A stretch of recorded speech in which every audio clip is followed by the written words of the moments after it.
At the Playmakers Network, sports are more than games. They're a community. From basketball and college football to professional wrestling and Rams football, our shows keep fans informed, entertained, and connected. Watch live, listen on your favorite podcast platform, and join the conversation. The Playmakers Network. Sports, community, conversation.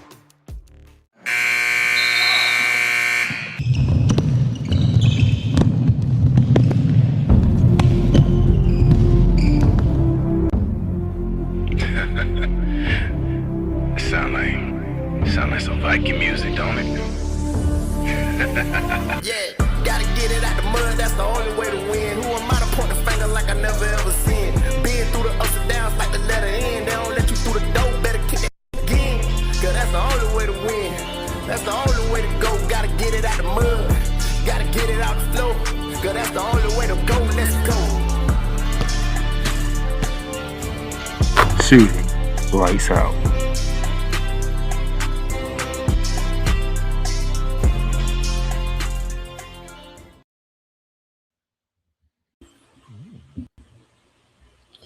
Ladies and gentlemen, welcome to another edition of Shooting Lights Out, your weekly deep shot into the hoops culture.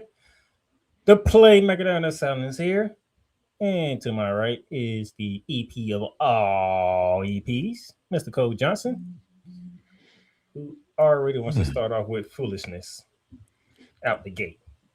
Moi? I'm not starting with foolishness. This is true. I do love Dallas. Nobody cares. If you love or hate Dallas, nobody cares. That's all that matters. No, it don't. Nobody cares. I said I do, and it doesn't matter what anybody else that cares. I do. We don't need to hear you that you love Dallas because you know at some point during this very show, you're going to go after a certain team that plays in Dallas. So all that is no void. Never.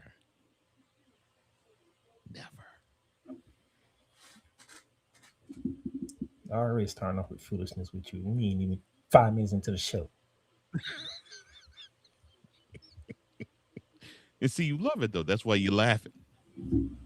No, I'm ticked off right about now. Good. Continue. I don't got time for this. Not today. Today is not the day for this. You need to laugh anyway. No, I don't. What I need is for a certain league to stop giving me crap that I have to deal with week after week after week after week. And it has nothing to do with stuff on the court. Let them. They got to learn. They're learning. Since my co-host wanted to do some foolishness that he didn't even do his part of the opening. No foolishness. However, welcome to Shooting Lights Out, your weekly deep shot in the hoops culture with the Playmaker. I am S. Cole Johnson, and it is a wonderful, wonderful time to always get together with you this on the second Monday in August. And if you're tuning into us on the Playmakers Network YouTube channel, thank you. If you're tuning into us via the Playmakers LinkedIn channel or LinkedIn page, we thank you. If you want to listen to us or download us, you could do so on iHeartRadio, on Spotify, on Apple Podcasts, on Amazon Prime, and where you can find podcasts or listen to them. And speaking of listen to, you can listen to us live this show and every Monday on the Real Wise Global Network and Real Wise Radio.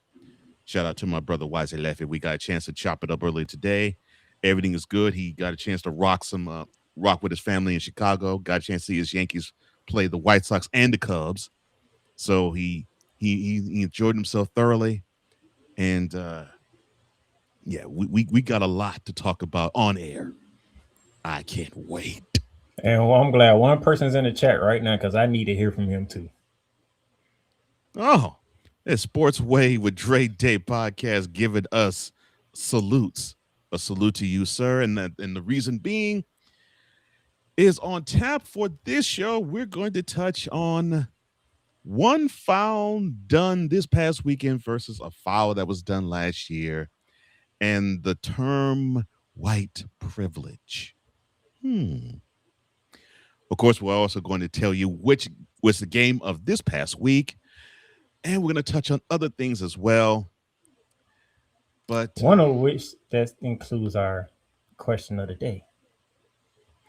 And the question of the day is, who deserves more criticism for the big three resting? Would it be the Aces or the WNBA?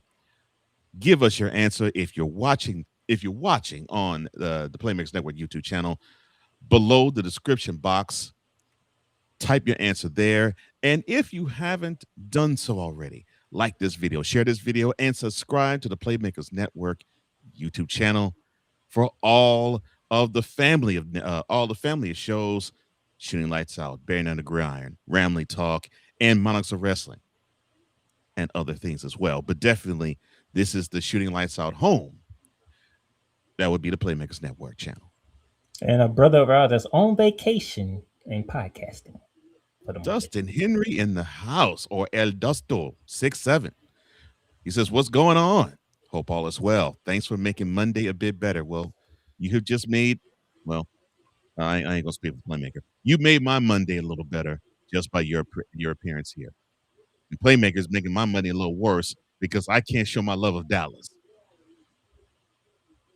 It's foolishness. That's why. It's not foolishness. It's the truth. It's all foolishness. Foolishness.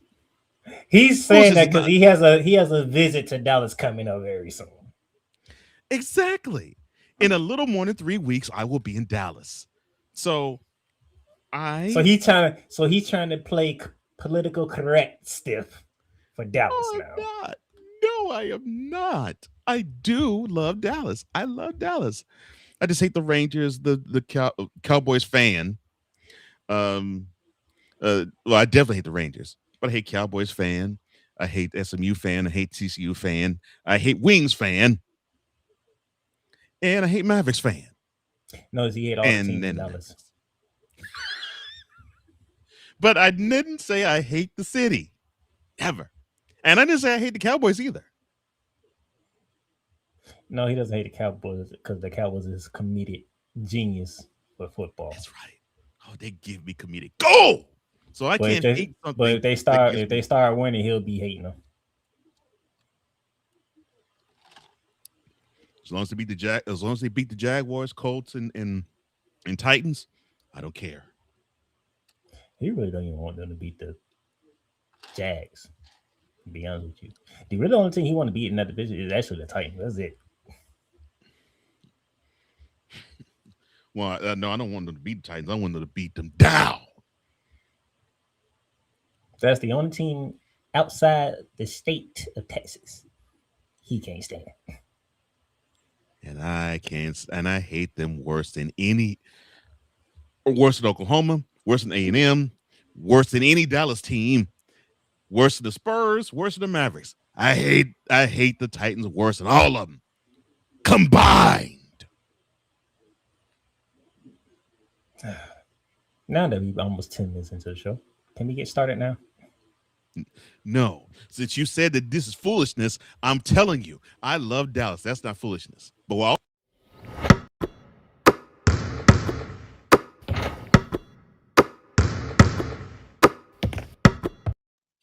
see, I was setting up this crap, and then you had to pull this bullshit. I was going to say what else was not crap was around the hardwood. But you had to jump the doggone gun. One of us doing two shows, not the other one. All right. You have to jump the gun. And speaking of jumping the gun, the Senate, well, they're taking their break.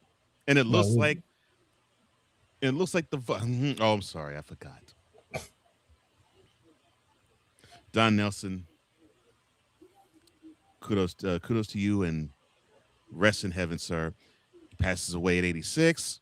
Of course, he's a Hall of Fame NBA coach. He's also a multiple-time NBA champion. For those who don't know, he actually was on those late 60s Celtics teams that won a whole bunch of chips. And for those who think that Don Nelson didn't win a championship, dig deep. Dig deep. Know your history. Oh, forgot you all don't, because you think that LeBron James is the greatest of all time. But yes, the style of play that you see today, turn to him and you'll see why a lot of teams have adapted what he actually pretty much, I won't say birthed, but popularized. Of course, we'll get to the Senate having their thumb stuck up their behinds. Darren Williams, he will return to Texas Tech. Son, good job. Now return again. Get that education, son. And then Kawhi Leonard. I'll talk about that funky fool later. Up first, the Senate. It looks like the vote on the college sports bill it's been put on pause. The Protect College Sports Act failed to reach a vote during an all-nighter. Then this was a pre-recess session in the Senate, which ended early Saturday, though the bill did gain a spot in September's calendar after the chamber came back, or will come back, from its break. The measure has been touted as one which would put guardrails around an escalating spending spree in college sports as the industry struggles to adapt to a new model in which teams can pay players. Senate Majority Leader John Thune, he's a Republican from South Dakota, he had this to say, quote, college sports is something that needs to be fixed. They have a good solution. We got it teed up for next month. And we will get a peace deal in Iran. Because we beat Iran. Close quote. And yes, the second part of that quote is what I feel about Thune. The bill has been on a roller coaster ever since it was introduced back in late May, but quickly failed to gain support of the two biggest conferences, which, of course, that would be the Big Ten and the SEC. Now, those two conferences signed on this and saved it from near death late back in July after a flurry of negotiations. But as quickly as it was revived, it faced a reality check in the Senate, with lawmakers from those strong SEC states that would include, Alabama, which one of the senators there is Tommy Tuberville. I know you know the name, sir. And Missouri. One of the senators there, Josh Hawley. Both of them are Republicans. They were among the biggest skeptics. Now, as the bill got closer to a vote, the Congressional Black Caucus and the AFL-CIO also came out against it. Amendments dealing with such issues that were never part of the bill also started to creep up. All that combined with a packed list of votes, including one on a short-term funding bill and the narrow confirmation of Todd Blanche as Attorney General. I want you to open your mouth, take that schlong out of it, wash it up with mouthwash for 24 hours, and then go about your day. Because that thing is wrapped around Trump's a little too hard, a little too long. Having that fool's eyes roll on the back of his head. Can you stop with your political agenda on here? No, I can't, because it's pissing me off. Well, that's why you have your own show for that. Well, this idiot and clown who was the Attorney General following the other idiot, Pam Bondi, pushed for the PCSA toward the back of the Senate's agenda. Now, the co-sponsor of the bill, Rafael Edward Cruz. We know you're not calling him Ted. Move on.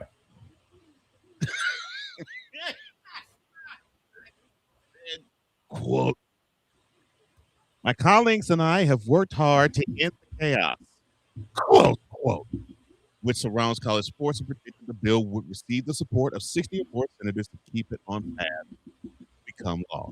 Now, the other co-sponsor, Maria Campbell of Washington, she said she was grateful Thune put it on the calendar, saying, quote, this bipartisan bill is how we protect women's and Olympic sports. I look forward to its passage in September. Close quote. No woman common sense is what does it. You might need to worry about something else when it involves women's sports at this point in time. Exactly. No common sense, Senator Cantwell. That is what protects women's and Olympic sports. Now, as for you, Rafael Edward. Would you stop with your political agenda? We have things. And that's for you. And that's what, I'm getting to it. And as for you, Raphael Edward, work hard to end the chaos in Washington. Work a lot harder, son. Or are you working hard, getting on your knees and sucking the penis off of Trump? Well, if that's the case, keep going about the business that you have been doing. Now, your thoughts on this bill being pushed back to September, sir? What is up with you Or and the- sexualizing stuff? Because fine, I'll say it. Because Raquel Everett Cruz is a hoe.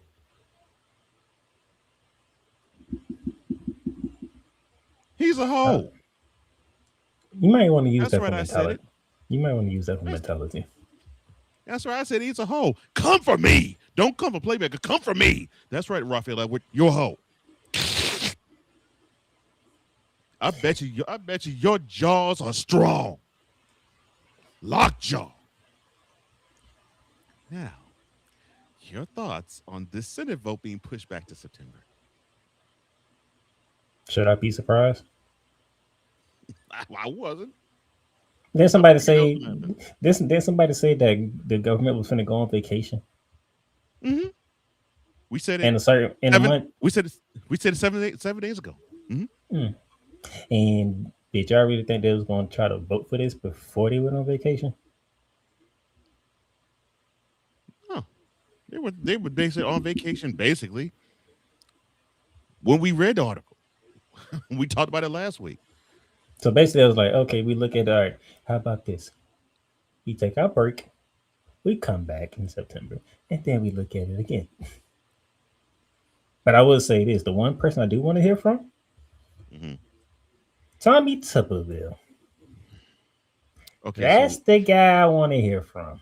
Okay, so explain to those who might not know who Tommy Tuberville is.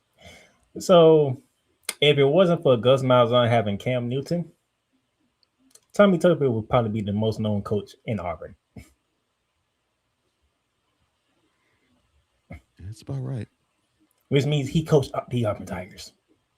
Yes, but he coached Auburn, the football team, before he became a U.S. senator. That's correct. So, if there's anybody in the government or in the Senate that I want to hear from, it would be him. Not to say that I'm going to agree with whatever he says, or I'm going to disagree, but I want to hear from him. He coached the sport. He coached one of the sports. Yeah. The sport. Wait, he coached a money-making sport, but he did coach one of these sports because this is supposed to be an all-encompassing bill. Or, yeah. Because it's supposed to be for all sports, not just football. Yeah, but we know what started it all off. Yes, I know that football is what stirs the drink because it earns the most money for these programs. Yes, I'm fully aware. So yes, I want to hear from Tommy Tuberville. So you want to come back in September and then give us your thoughts? Fine, I will wait. Cole Johnson would definitely wait because September is football season for us, and Cole just wants more attention on the NCAA. That gives him the free runway to do what he does best. Mm-hmm. Yeah, to call you out as to how inept you all are, and this bill is proving how inept you truly are. Makes me happy. So we're not going to rush Congress to make this vote happen. Take your time. We have plenty of time for us to wait. That's right. That's right. Just like SOL saying, baby, we can do it. Take the time, do it right. You can do it, baby. Do it. Not tonight, though.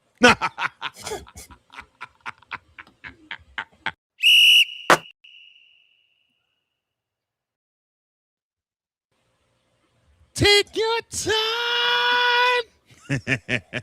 Do I even want to be on screen for this? No. Speaking of taking my time, the Clippers star Kawhi Leonard, whose sponsorship deal with a now bankrupt green banking company is at the center of an NBA investigation, also has an undisclosed sponsorship agreement allegedly worth millions of dollars with the company, which designed the Clippers video board inside into a dome. Of course, that's the place where the Clippers call home. Former ESPN contributor Pablo Torre reported on this podcast. Pablo Torre finds out on Thursday. Torre interviewed someone identified as an anonymous high-level source under contract for Into a Dome, who alleged that the sponsorship deal, quote, was 1,000% a way to circumvent the salary cap. It was funneling money from the Clippers through Daktronics back to Kawhi, close quote. Torre also cited an anonymous former Clippers official who said that they knew that Leonard had a sponsorship deal with Daktronics, the South Dakota-based company which designs the Halo board, the largest double-sided Halo display built in an arena, inside the Into a Dome in Inglewood, California, the $2 billion playpen that the Clippers play in now, which was opened 2 years ago. This month, 2 years ago. Now, the Clippers haven't responded to requests for comment on Thursday evening. Now, though it's unclear when Leonard reportedly began his sponsorship deal with Daktronics or what the alleged terms for the pact included, a spokesperson who represented Daktronics told Hunterbrook Media, which collaborated with Torre, that Leonard doesn't have an active contract with the company. The spokesperson also told Hunterbrook Media, quote, I don't know what the company wants to say or can say, given the Watchtail investigation and all that. Close quote. That was a reference to Watchtail, Lipton, Rosen, and Katz, the law firm leading to NBA's investigation into Leonard's April 2002 sponsorship deal with Aspiration, a company which also had a sponsorship pact with the Clippers that was announced back in September 2021. Now, in mid-July, The Athletic reported that the NBA's investigators had examined, quote, a previously unreported endorsement deal with another company, close quote. Now, the NBA has launched its investigation into the Clippers and Leonard in September after numerous podcasts from Torre, who cited internal documents which showed the Clippers owner, Steve Ballmer, invested $50 million in Aspiration through his personal LLC in September in 2021. In that particular month, the Clippers also signed a 23-year, $300 million deal with Aspiration, making the company the, quote, first founding partner, close quote, of the Into a Dome. 6 months later, Aspiration signed its $28 million endorsement deal with Leonard, and an unnamed employee which purportedly worked for the banking company told Torre that the Leonard sponsorship deal, quote, was to circumvent the salary cap, close quote. So you mean to tell me that you sold Mr. Leonard a bunch of wolf tickets?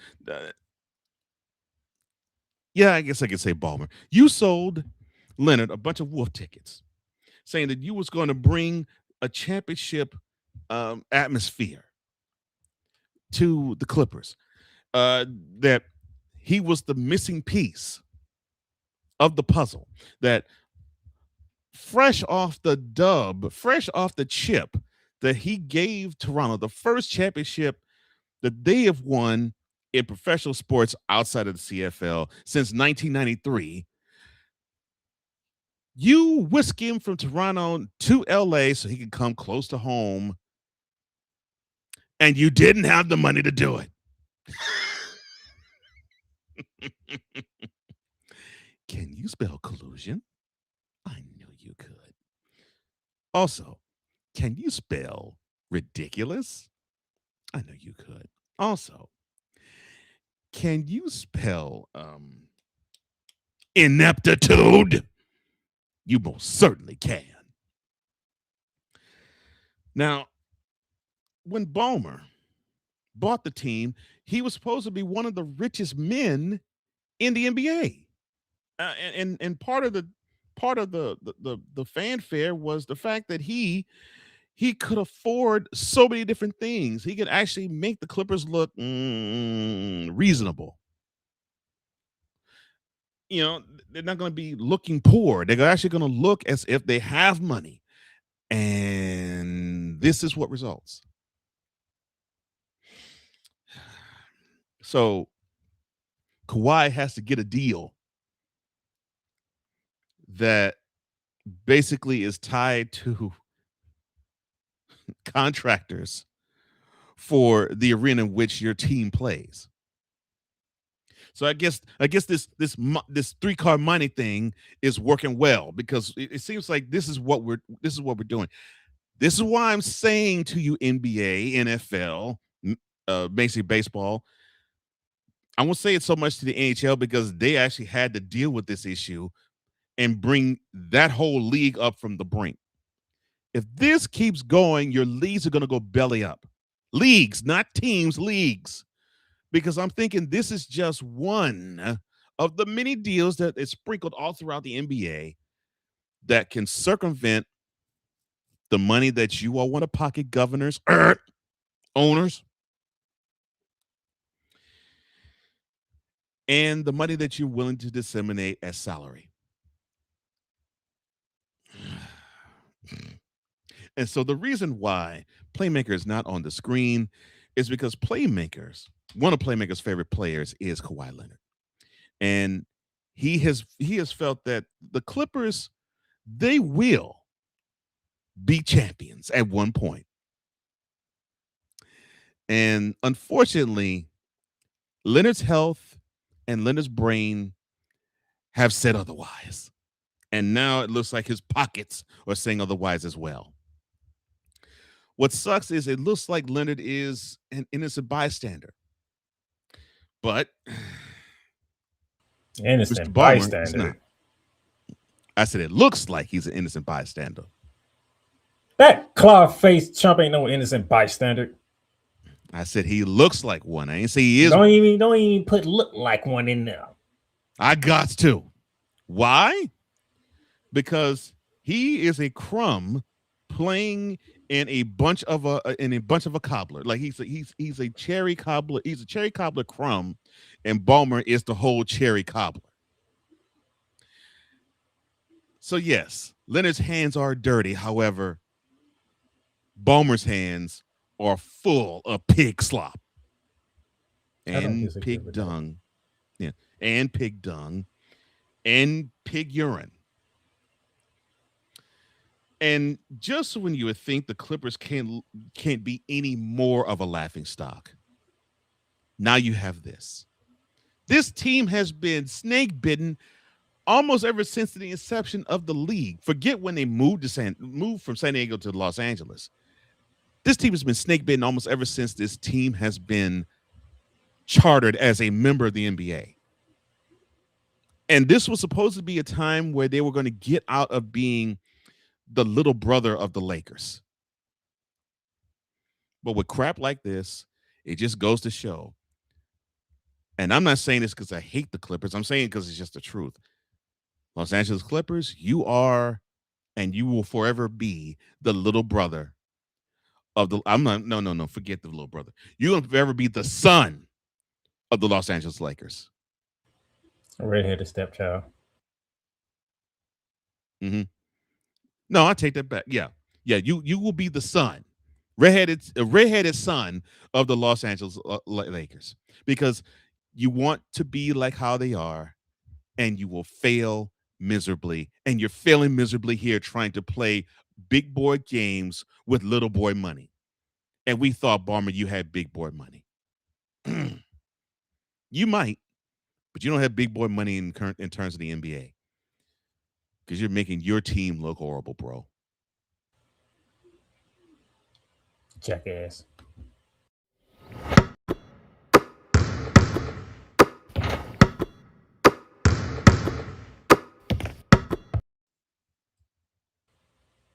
And I like Ballmer too. That's what pisses me off about this. I hate to think about it.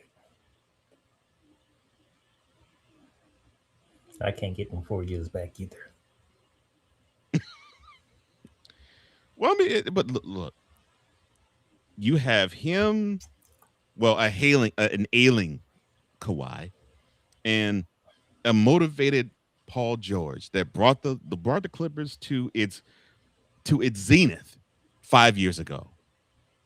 So it wasn't all a wash. No, Paul George brought them there.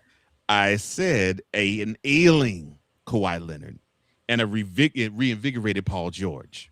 That claw-faced chump decided to drop 40 in game 2 and then miss the rest of the goddamn playoffs. Oh my. One of the biggest fans of Kawhi Leonard I know. Are you now real salty toward him? I can't stand Wow. Are you real? You're this salty toward him. Wow. Wow. That's why his ass don't talk much. That's what it was. No wonder why he didn't speak. He ain't speaking San Antonio either. So But he ain't speaking San Antonio because Greg Popovich wants that team. So no, it wasn't a mandate on him not to speak. He had all sorts of mic shoved in his mouth, but the fool didn't speak there. I'm saying it's easier not to speak in San Antonio because he had Greg Popovich. Made it very easy. Well, it looks like Ballmer made it even easier. Grease his palms. We'll be back. Success starts with the right setup. Whether you're working, creating, gaming, or building your next big idea, Odin Lakes helps you create a workspace designed for comfort and productivity. From ergonomic chairs to modern office solutions, Odin Lake is built for the grind. Work smarter, create better. Discover Odin Lake today through the Playmakerz Network. Poppy J. You got the option to cry for the government. You got the option to protest. You got the option to keep buying. But this is also an option. Wise El Jefe. We're the first tech geeks. We're the first gamers. We're the first everything. Everything. Like Gen X's, we are the ones. BS3 Network proudly presents the crew from the New York boroughs who never wants that smoke. Nah, they want that fire. Poppy J and Wise El Jefe. Fridays at 9 p.m. Eastern, 8 p.m. Central. Check your local listings for your viewing and listening pleasure.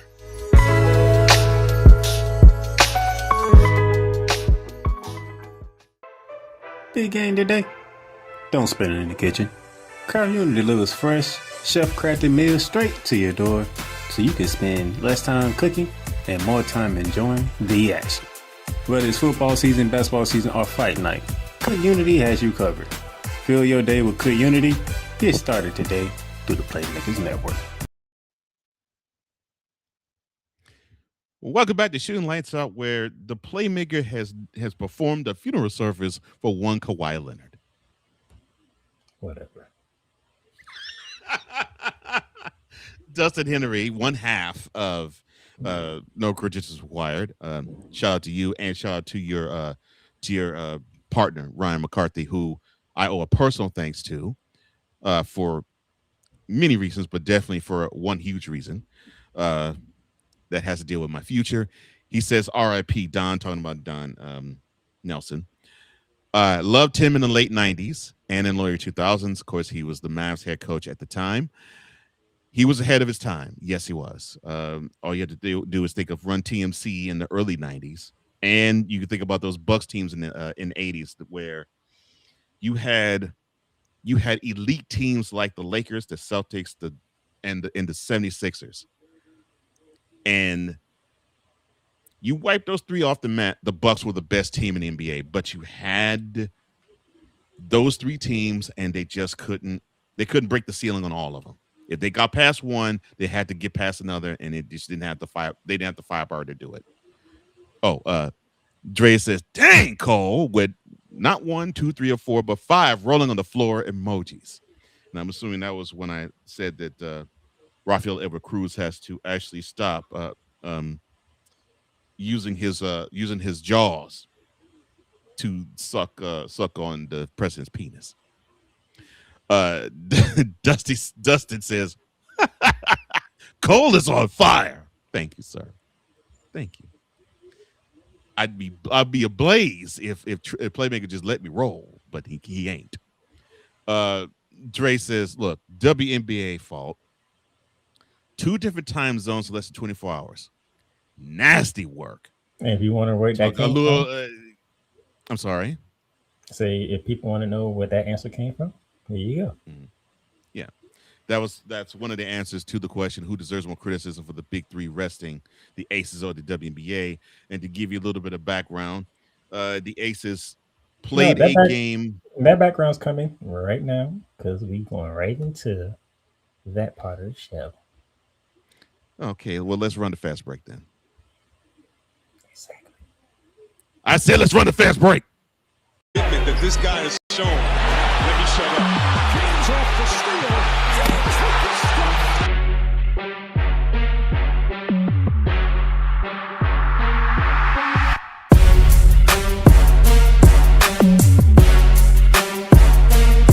Rebound by Adams, his sixth. Morant blows by Primo. Attack.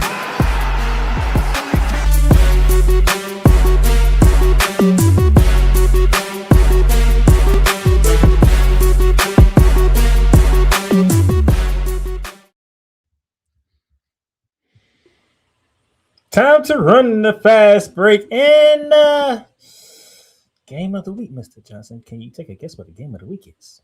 Oh, what? It's what, yes, is what I told you it was going to be, but you didn't believe me. You did not believe me. It was the Aces and the. That's a lie. That was the game of the week. That's a lie. No, it's although not.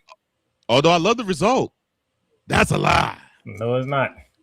The Lynx hosted the Wings this past Sunday. 103-90 is the final score. And I'm assuming it is the game of the week because of what one Miss Caleb McBride did. Exactly. 43 points on 16 and 21 shooting, and was lights out from 3, 10 of 14 from beyond the arc. And along with that win, the Lynx are the first team to clinch a playoff berth in the 2026 season. And the Lynx now become the first team to clinch because of that historical performance from one Miss McBride. 10 threes. That has not been done before last night. The Lynx, they improved to 27-7. The Wings, they fall to 19 and 14. You didn't do a good enough job, Lynx. But that was got a Pacemakers, team. What you mean? And they fighting back. But the Pacemakers on the losing side of things, 23 points, 4 rebounds, and 8 assists. Do you see anyone in the course that was a blowout? No, you do not. No, but I mean they Dallas controlled them. They controlled them can't for fight. they controlled the second quarter, controlled them in the third quarter, and they let them out. They let off the neck in the fourth. Dallas, every time Minnesota pushed the lead out, Dallas fall right back into it. Minnesota ran out again, Dallas fall right back into it. Now, he picked this for a player that did their thing. The game of the week. No, that was the game of the week. That was the best game of the week. Because of one player's performance. It helps when history happens, but when you watch the game and you watch the other games, that's the game of the week. That game was awesome. That game was great to watch. The fact that Dallas kept pushing Minnesota to the link, and it finally took to the fourth quarter for the Lynx to say, all right, can we put this game away, please? I mean, yes, I'm happy that the Wings took it on the chin, yes. But 13 points is not enough. See, you're looking at you're trying to look at team names. I'm going for what I watched the games. That was the best game of the weekend. And it involved two teams that are in You're right. the playoff race. That's the best, and one team clinch. You're right. That's the best game of the weekend. The best game of the week is not this one. We don't do the best game of the week. We do the best game of the weekend. Well, you've been paying attention the whole time we've been doing this.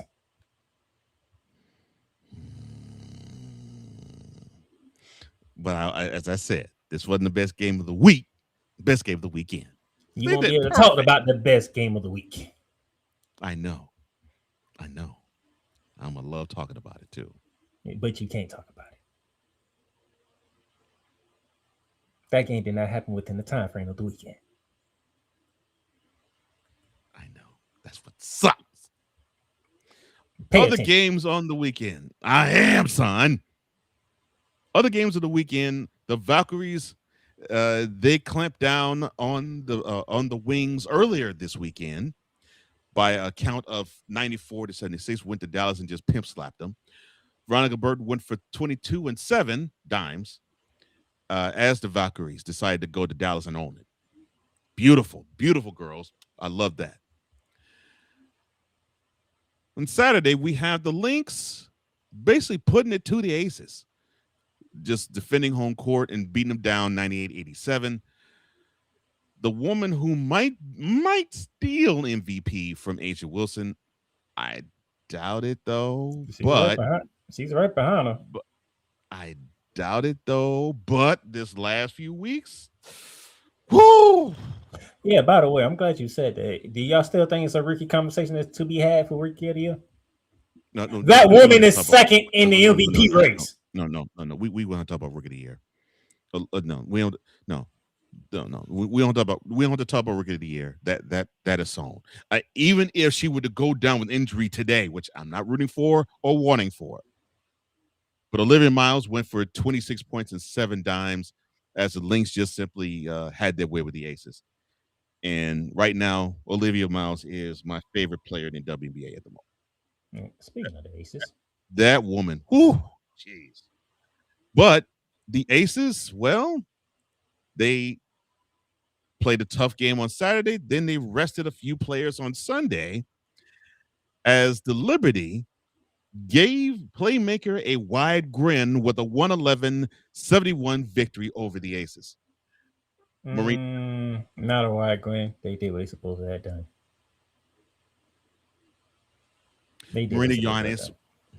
Marina Johannes went for a career high 27 points as the Liberty Marine Johannes beat down a shorthanded Aces. That was a beat down. It's supposed to be. If it was anything less, you can ask Dre. If there was anything less, Dre would probably been making about 500 videos on the link of the Liberty, not doing what he's supposed to have done yesterday. Agreed, and I would have enjoyed all of them. I would enjoy all videos, as I enjoy every video that Dre does. So we'll talk Now, about other scores of the weekend goes as follows. The Mercury.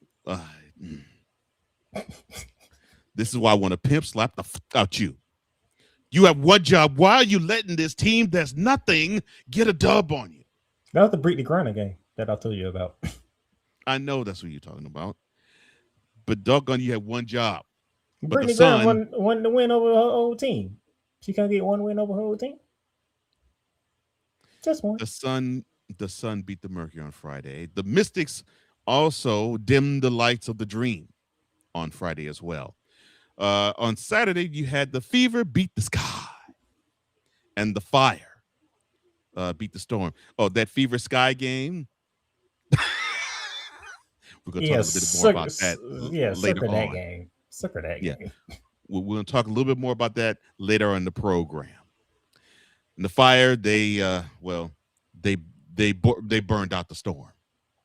And on Sunday, you had the Mystics. They beat down the Mercury as well.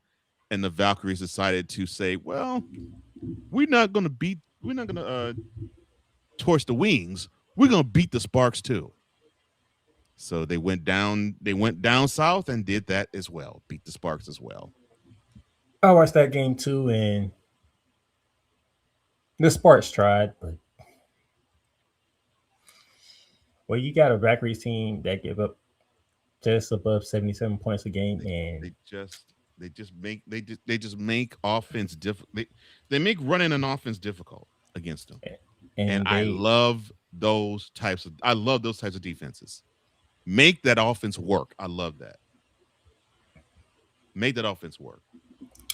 For those of you who don't know, and I'm going to start keeping track of this because this is going to be fun for me. There's a race to the number 1 overall pick right now, and Cole Johnson is not running that race. It's pissing me off. It's almost to the point where I might have to actually root for Juju Watkins to stay another year at USC, which I don't think that's going to happen. Hold on. Who was the person that said that when we first started this whole conversation? Shut up. Don't grin now. The mouth is shut. See, that's what happens. You don't listen to me. I listen to you, but I listen to you, but I tune you out. That's who fault is that? Yours. No, yours, because you don't listen. Yours, because you say other whack crap like Kawhi Leonard should be watched, but not for the stuff on the court. I told you. Try to tell you, but no, you don't listen to me. One of these days, you gonna catch on. You and Snowman, y'all gonna catch on one of these days. The mouth is running, but the brain ain't working. Shut up. Oh, I still want Juju Watkins to be a Comet. She is not going to be a Comet. That's why I've been trying to get to your thick skull. Tillman Fertitta find a way to make it happen. Be Red Auerbach and grease the palm of the storm somehow. You worrying about the Storm? You only 2 games back of Toronto, 2.5 back of Phoenix. And you already beat Phoenix already. The tempo and the Mercury. Grease the palm of the Storm, and let's get Juju Watkins in Houston. It's quite possible you might end up at the 5th spot because Chicago ain't that far off either. The sky. Give me an early birthday present next year by having Juju Watkins hold up a Comets jersey. No, I want to smile. I want to smile come mid-April. You're not gonna smile because you got a team that you want to tank so badly so they become a losing franchise when they become the Houston Comets and still have that mentality. So guess what? You getting what you freaking deserve since you don't want to listen. Yeah. I'm appealing to you, Fertitta. Grease the Storm palms. Get Juju to Houston. Get her there. And she'll be happy too, because she probably will help USC win a national championship. Get her there. Get her to Houston. Be happy. She want to be in LA. She want to play for the Sparks. The Sparks. And she already said that. She want to play for the Sparks. The Sparks. So you need to zip it and let the thing happen. The Sparks. Which I don't know how the Sparks going to happen because Sparks trying to make a playoff run, but thank you. Then again, I don't know if they can make a playoff because for them or the Fire to get to the 8th spot, which is held by Dallas, you're talking about a close to 6 games difference without that much games left. It's almost to the point you can probably say you already know the team that's going to be in the playoffs. You just where they're going to land that seeding rise. This is the seeding, yeah. Which means Dallas is going to be in the playoffs. Go, the Wings will be in the playoffs. So you're pissing me the fuck. Yeah. See, I'm trying. You're testing my patience. That's because your ass don't listen. Since you don't listen, you see how things are working out. Are you not seeing how things are working out? I tried to warn you, but no. But I'm happy that the Wings were the worst team twice in back-to-back years. That does make me. I'm trying to help you, but no, that excites me. What you want to do? That excites me. I love seeing that. And yes, Dre, that's the game he was referring to. Unfortunately, that game took place on a Thursday, not a Friday. But it still was the game of this past week. That can't be denied. Who denied it? You just try to add it to a segment that doesn't belong in. So when we do the game, it's not the game of the past week. It's the game of Friday, Saturday, and Sunday. What a crock of crap. Dre went on to say, the Mystics are climbing up the seating. Them young hoes is the real deal. That's what they call. Yes, that is exactly what they call themselves. Not to be confused with young niggers. Oh, Lord. So the misses the YHs. Lord have mercy. Okay. This is the misses on doing. This is not Dre just pulling. No, this is the misses on doing. I know. It's not Dre doing that. I watched it on either. I said, "Are y'all serious right now?" So the Mystics. I said. So the misses are the women's version of YNs. Lord have mercy. Okay. I wish Dre was making it up, but he's not. Well, I know he's not. I watched that ESPN piece and I was like, really? Lord have mercy. So I guess they're trying to go at the YNs now. They was talking to Lauren Betts, and Lauren Betts, I was like, she ain't say that. No, they legit said that. I was like, okay, interesting.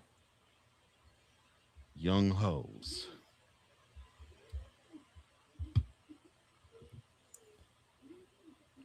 Nigra, please.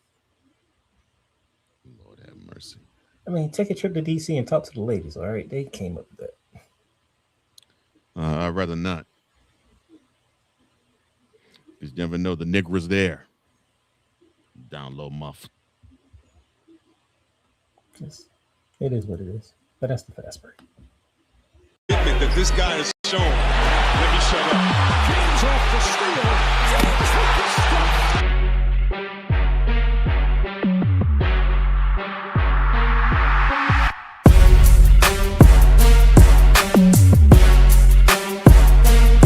Rebound by Adams, his sixth. Morant blows by Primo. Attack.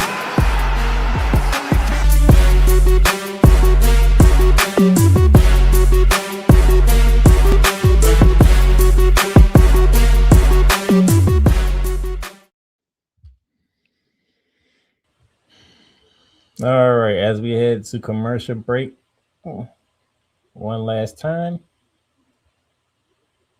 here is the question of the day, because when we come back, we'll be talking about that and some other stuff. And that question is, who deserves more criticism for the big three resting? The Las Vegas Aces, or the WNBA, or the young hoes of the Washington Mystics? Type Funny, yes below Dad. the description box. They played the misses this week twice, too.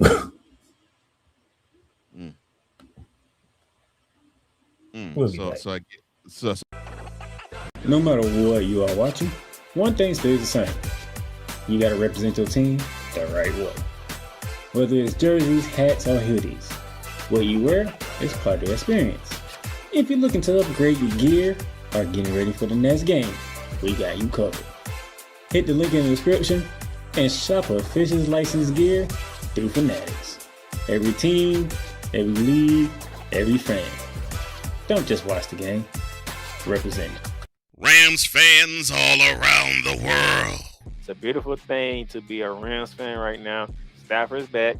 Lend me your ears, or should I say lend Playmaker your ears, as he breaks down week by week everything in the Los Angeles Rams canon. Number 99, Aaron Donald. Can't wait for 2029 to come to know that you are going in the Hall of Fame, and it should be first ballot, no questions asked. Join the Playmaker as he breaks down everything Los Angeles Rams style in Ramily Talk on the Playmaker Network YouTube channel and where you can find podcasts.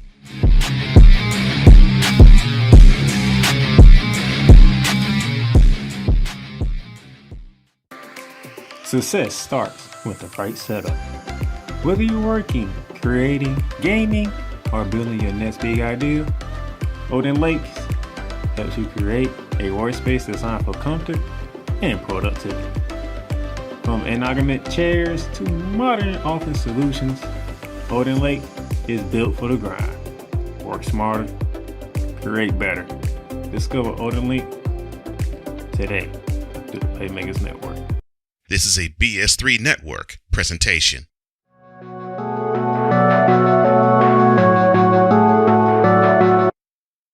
I want to do a TED Talk, but I don't have anything to talk about yet. I'm getting there. Life is for the living. We're not here that long. You can learn anything you want to learn without any money spent. What do I really enjoy? What do I really want out of life? I am your host, WIZE. Are you in a life holding pattern? Well, this is for you. Welcome to the Stuck in My Mind podcast. Live every Monday, Tuesday, and Wednesday at 4 p.m. Central.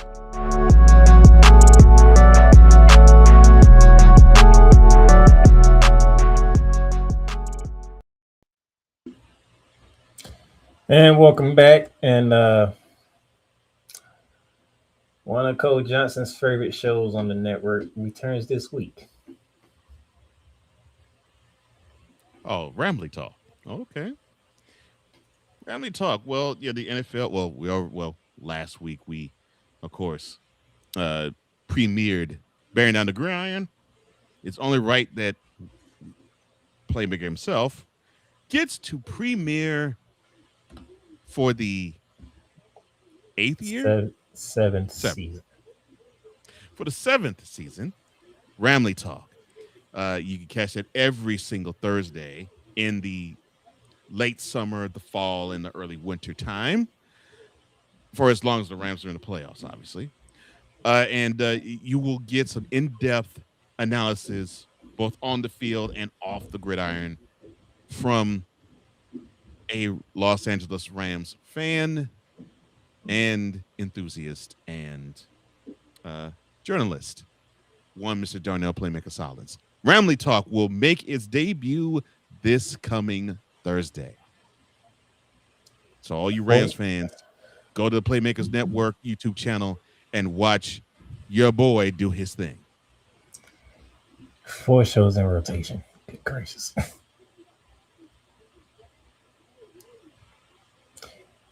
All right.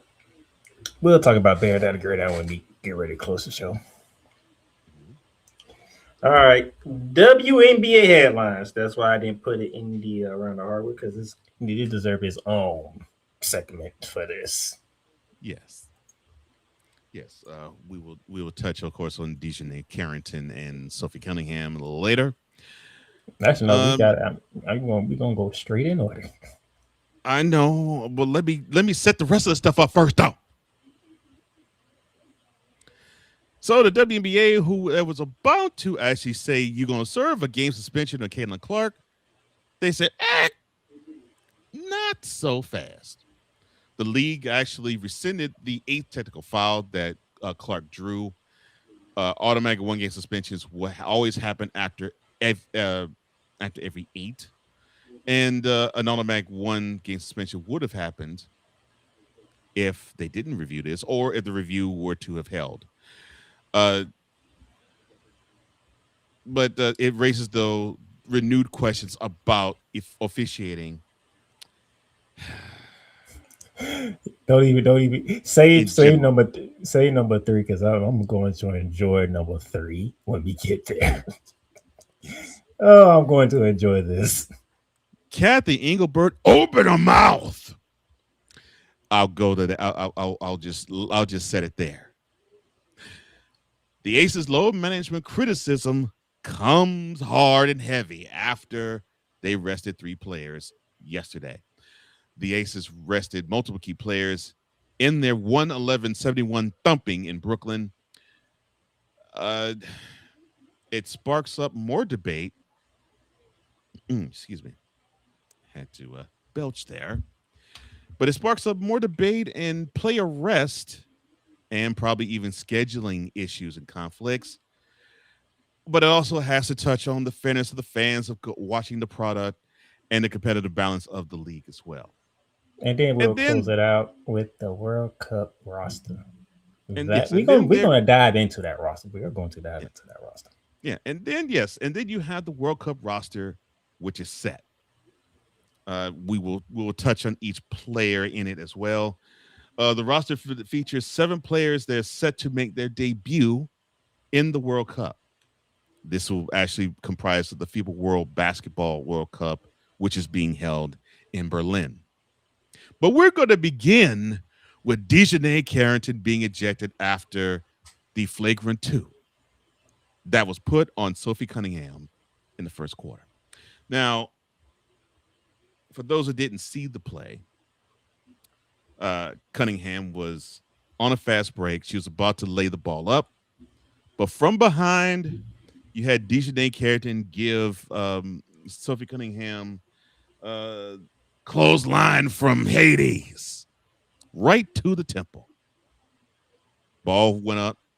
Carrington went down. Then she took umbrage and challenged Miss Carrington, which shows, which takes you to the image that you see right before you.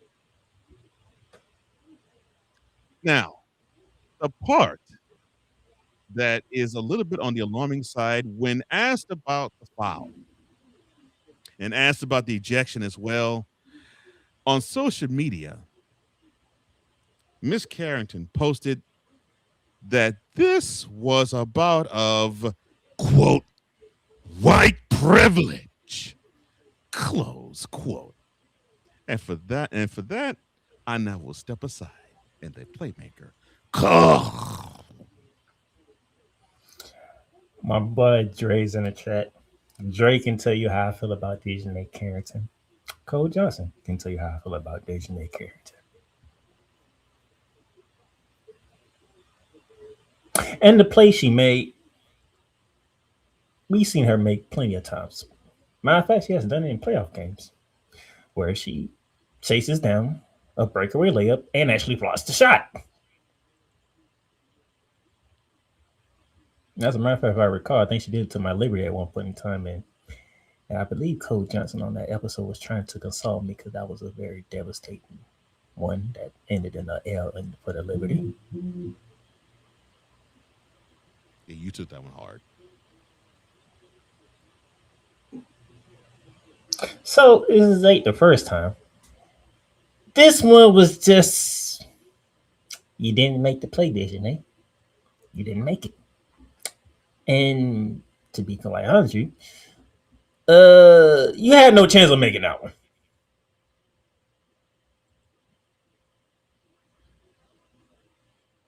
You had no chance of making that play. Poor decision on your part. But I respect the effort. But poor decision. Those of you, I need the correct term to call these people. Dummies? Mental midgets? No. Cranially devoid individuals? Let's go with that one. Okay. For those of you on the left and the right, I'm going at all y'all. I don't give a damn. I'm going at all y'all. No, don't White, black, Hispanic, yellow, purple. I don't give a damn. I'm going at all y'all. No, don't go after the elephants and the jackasses alike. Don't do that. No, I'm doing it, goddamn, because I'm pissed off with these people. These people piss me off. I'm sick of it. For those of you who are mad that Sophie Cunningham didn't get a take or whatnot for what happened to her, if you got closed now, what would you would have done? You want to charge that Dijonai? At least try to, thanks to her teammate, right, who grabbed her right away, making sure this didn't escalate to further action. Is it just me or people forgot how to be human beings? It's not just you. If you get clothesline going for a layup, you're going to get up and want to fight Dijonai Carrington too. Because you don't know if she did it intentionally or not. You just know you got your head cut off.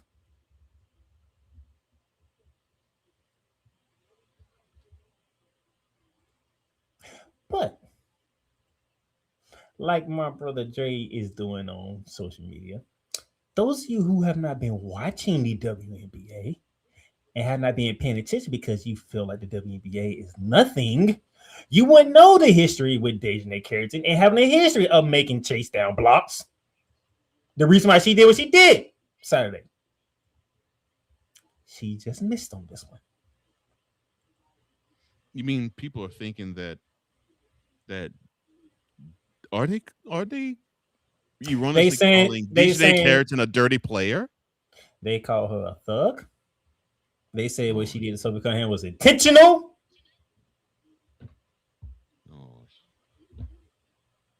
And I'm you sick. lost. You lost with the thug bull crap. Thug. So okay, fine, we could do that. So last year we saw Caitlin Clark do the same thing. So she a thug too. Is that right? She's a thug too. The problem is, and I no. Just on his face. If Dijonai Carrington is a thug because she unfortunately missed on the chase down block and unfortunately got Sophie Cunningham in the face.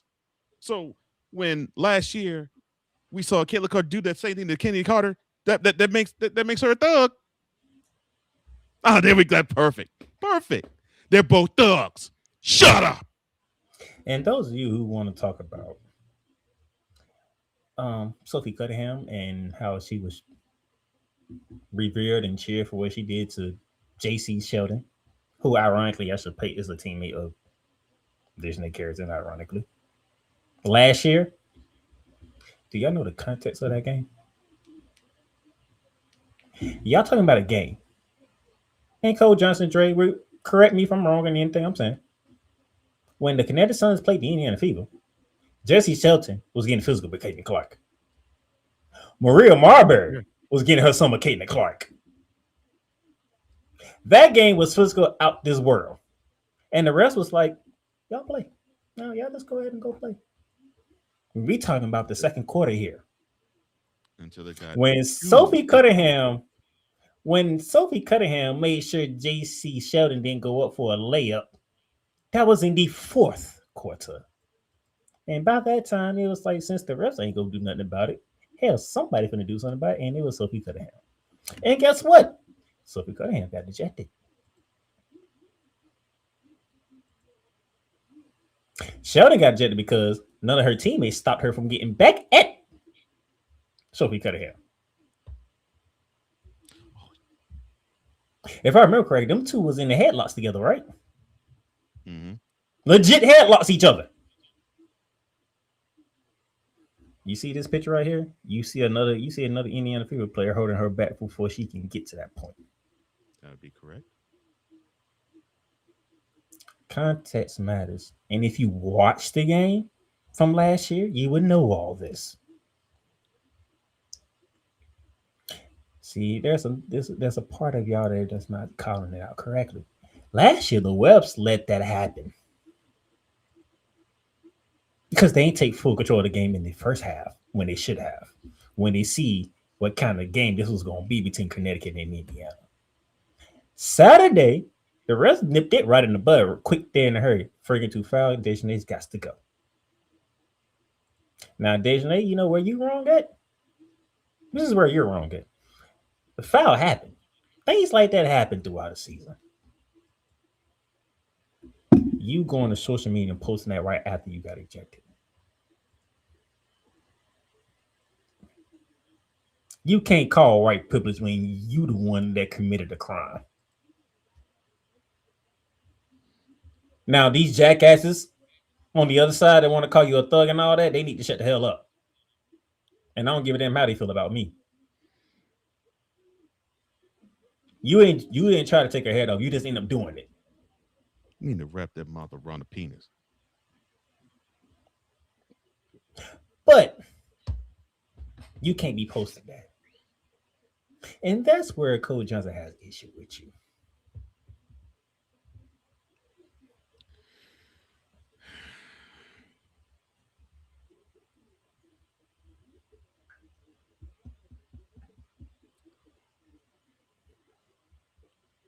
So we could do the same type of foul,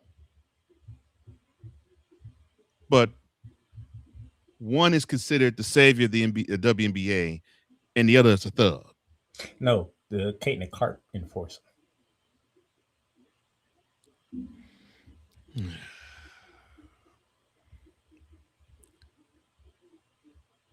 That's just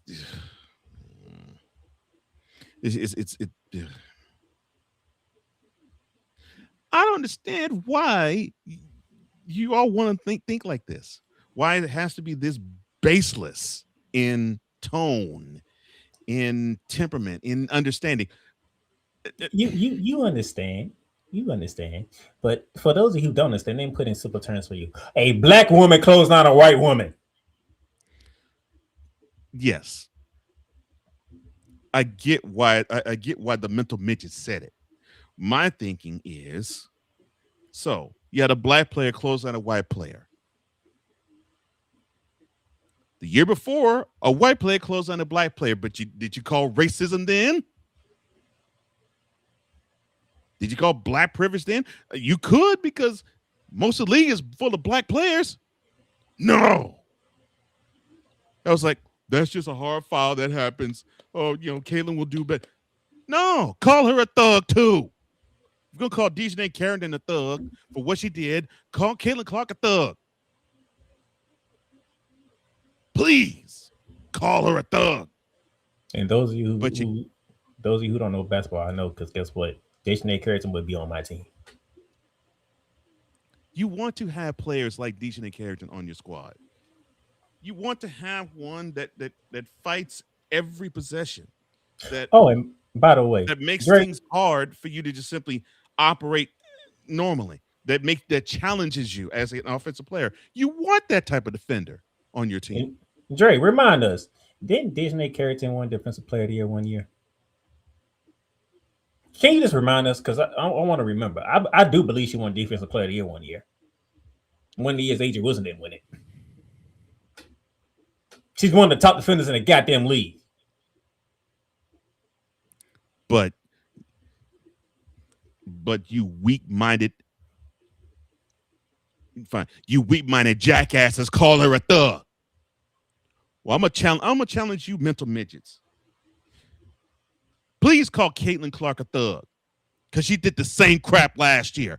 Call her a thug. THUG if you basically dropped out the first grade and not know how to spell. Thug. I don't think they know the meaning of thug, to be honest with you. Probably not. Thing is, Dijonai Carrington is not a thug. Bottom to the line. She's not a thug. She's not a thug because of her actions, and she most certainly isn't a thug because of her skin color. That's what you whack busters need to just simply get a grip and get a life.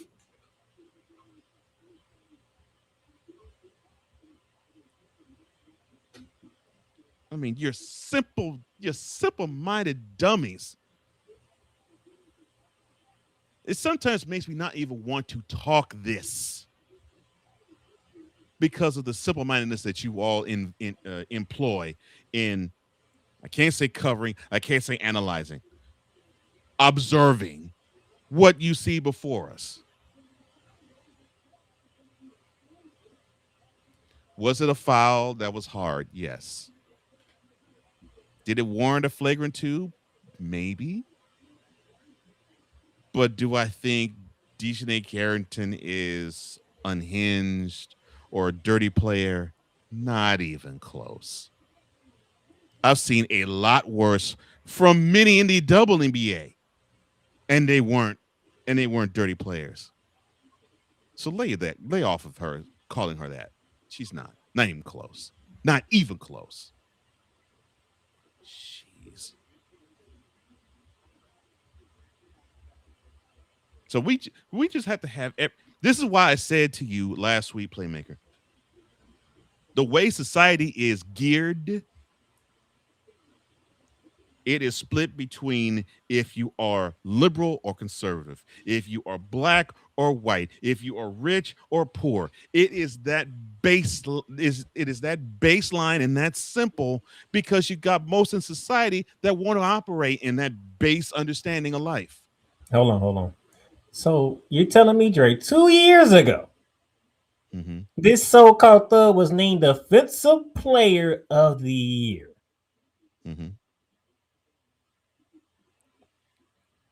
Does don't win Defensive Player of the Year. Does don't make all defensive team either. but because she's black and she's wearing a wig, she a thug. Shut up. It's just that's that society. Playmaker is gotten that simple-minded. Well, I think I'm going at everybody. Because we got a simple-minded jackass in the Oval Office, and basically, as they say, crap rolls downhill. And so, since we have all the cosign to act like we have not graduated from the first grade, we get first grade sophomoric analysis from dummies who don't know what they're talking about.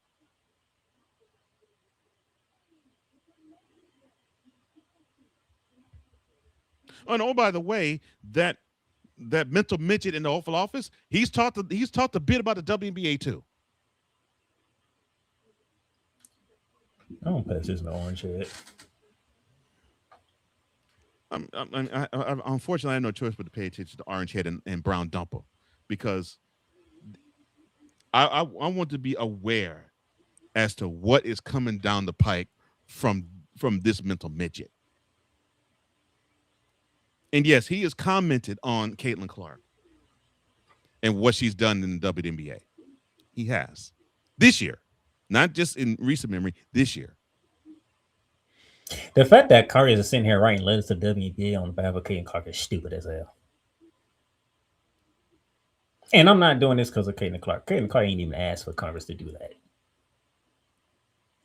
Like, can y'all just stop? Caitlin Clark do not need y'all defending her. But considering that the league is 75% black, they figured they do need to stand up because she's in a minority. Shut up. More cameras follow her behind than any other women's basketball player in the United States. And unfortunately, that includes the greatest player in the game right now in Asia Wilson. Cameras don't follow her on the prolific tilt as they do Caitlin Clark. There's not enough microphones to get shoved in Asia Wilson's mouth, but in Caitlin Clark's, they come right, left, front, back, and up top. And if not, down low too. Oh, and then Sophie Cunningham is number 2 on that list because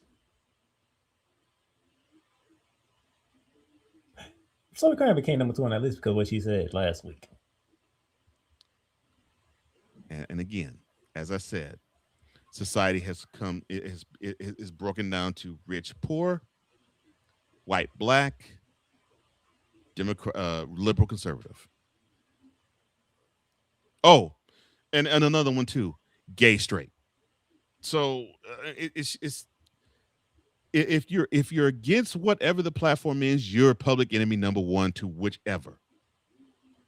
Which that is what disgusts me about society today. And unfortunately, this plays into this as well. You mentioned the 2 words, Miss Carrington, of white privilege.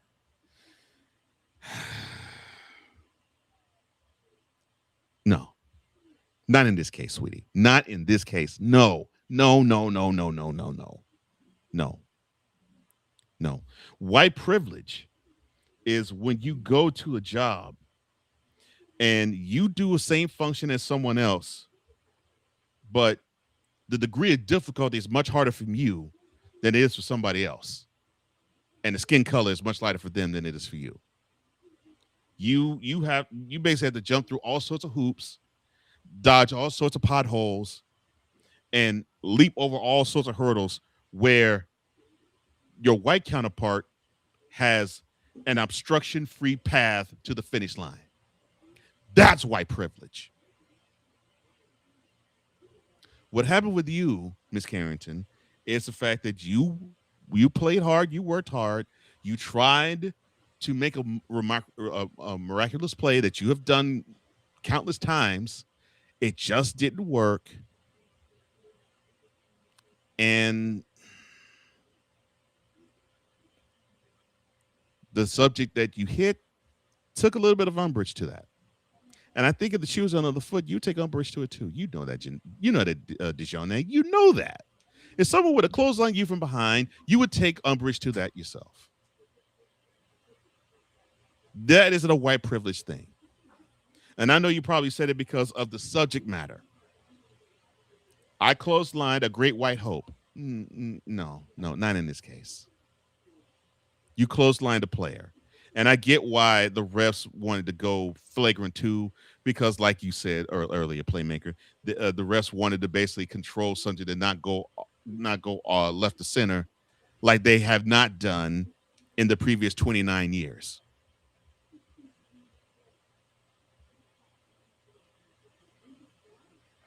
On the refs, I applaud you for that. You know what I don't applaud you for?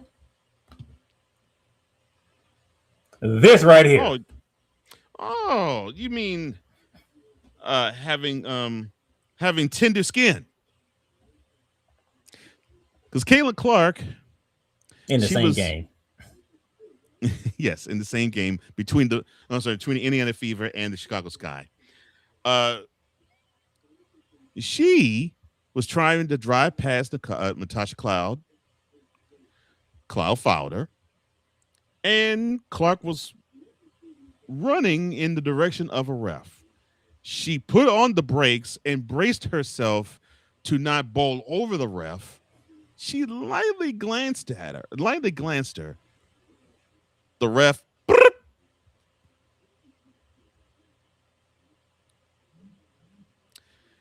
Now, Caitlin Clark going into this game had 7 technical fouls. Now, the rule is if you receive 8 technical fouls in the WNBA, you sit out 1 game.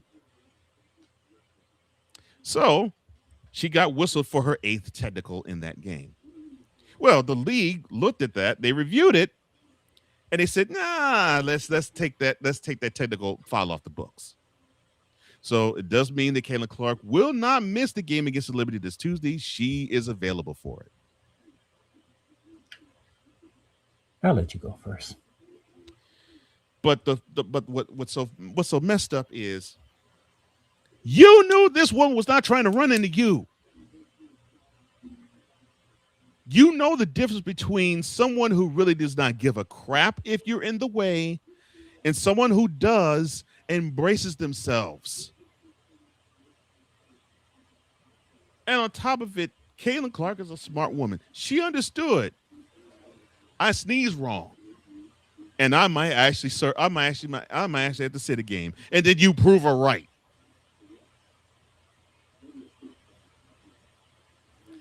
Look, refs, we get that Clark is not your favorite player. In fact, we get that she is the least favorite player that you officiate. We get that. We understand that the mouth just runs. We get that. She dresses you down. We get that. She shows you up on front of national television because every game the Fever play this year is televised. We get that too. Dre had you covered. Yeah. But the thing is, you got to know when a player doesn't give a crap about you and when a player is trying to brace against you. And for those who are actually listening, Dre actually said, yeah, Caitlin Clark is a thug based on how she disrespects the refs. Now, in this game, she didn't disrespect the refs, but there is countless evidence in the 3 months before this incident happened where she is dressing down and giving the business to the refs that are officiating, just in their face this close and just talking them down. I would get if you're doing this, you say, Caitlin, not now, and she doesn't, and she just keeps up, and then you tech her. I would get that. But this was a foul that was committed on her where she was trying to evade you to be bowled over as the referee. But because she touched you, you tee her up. Bias like that needs to go. You want to know why people dislike referees? Unfortunately, all they have to do is watch a WNBA game and you will understand why. It is inconsistent, and unfortunately, you have proven that it is biased as well. And as an official, you can't be either one. You got to be consistent and you got to be unbiased. And you won't. And as a body, you woefully fail at both. Mr. Johnson, in that picture, who's bigger, Caitlin or the ref? It looks like the ref. Looks like the ref a little buff, more buff than Caitlin. Now, my brother Dre, who's in the chat, he has his own issues agenda with and issues with Caitlin Clark and her fan base. But even Dre would tell you that was a BS tech on Caitlin Clark Saturday. To the point where we were trying to see, did Caitlin Clark say something to you for that to happen? And then you come after the quarter, which was the third quarter going to the fourth quarter, and you said that, the reason for the tech was because Caitlin Clark burst on the ref. I said, man, if WNBA don't be saying that, it's like, this is going to be a problem. I don't know, damn tech. If anything, I'm surprised y'all didn't even call a foul on the toss of Cloud.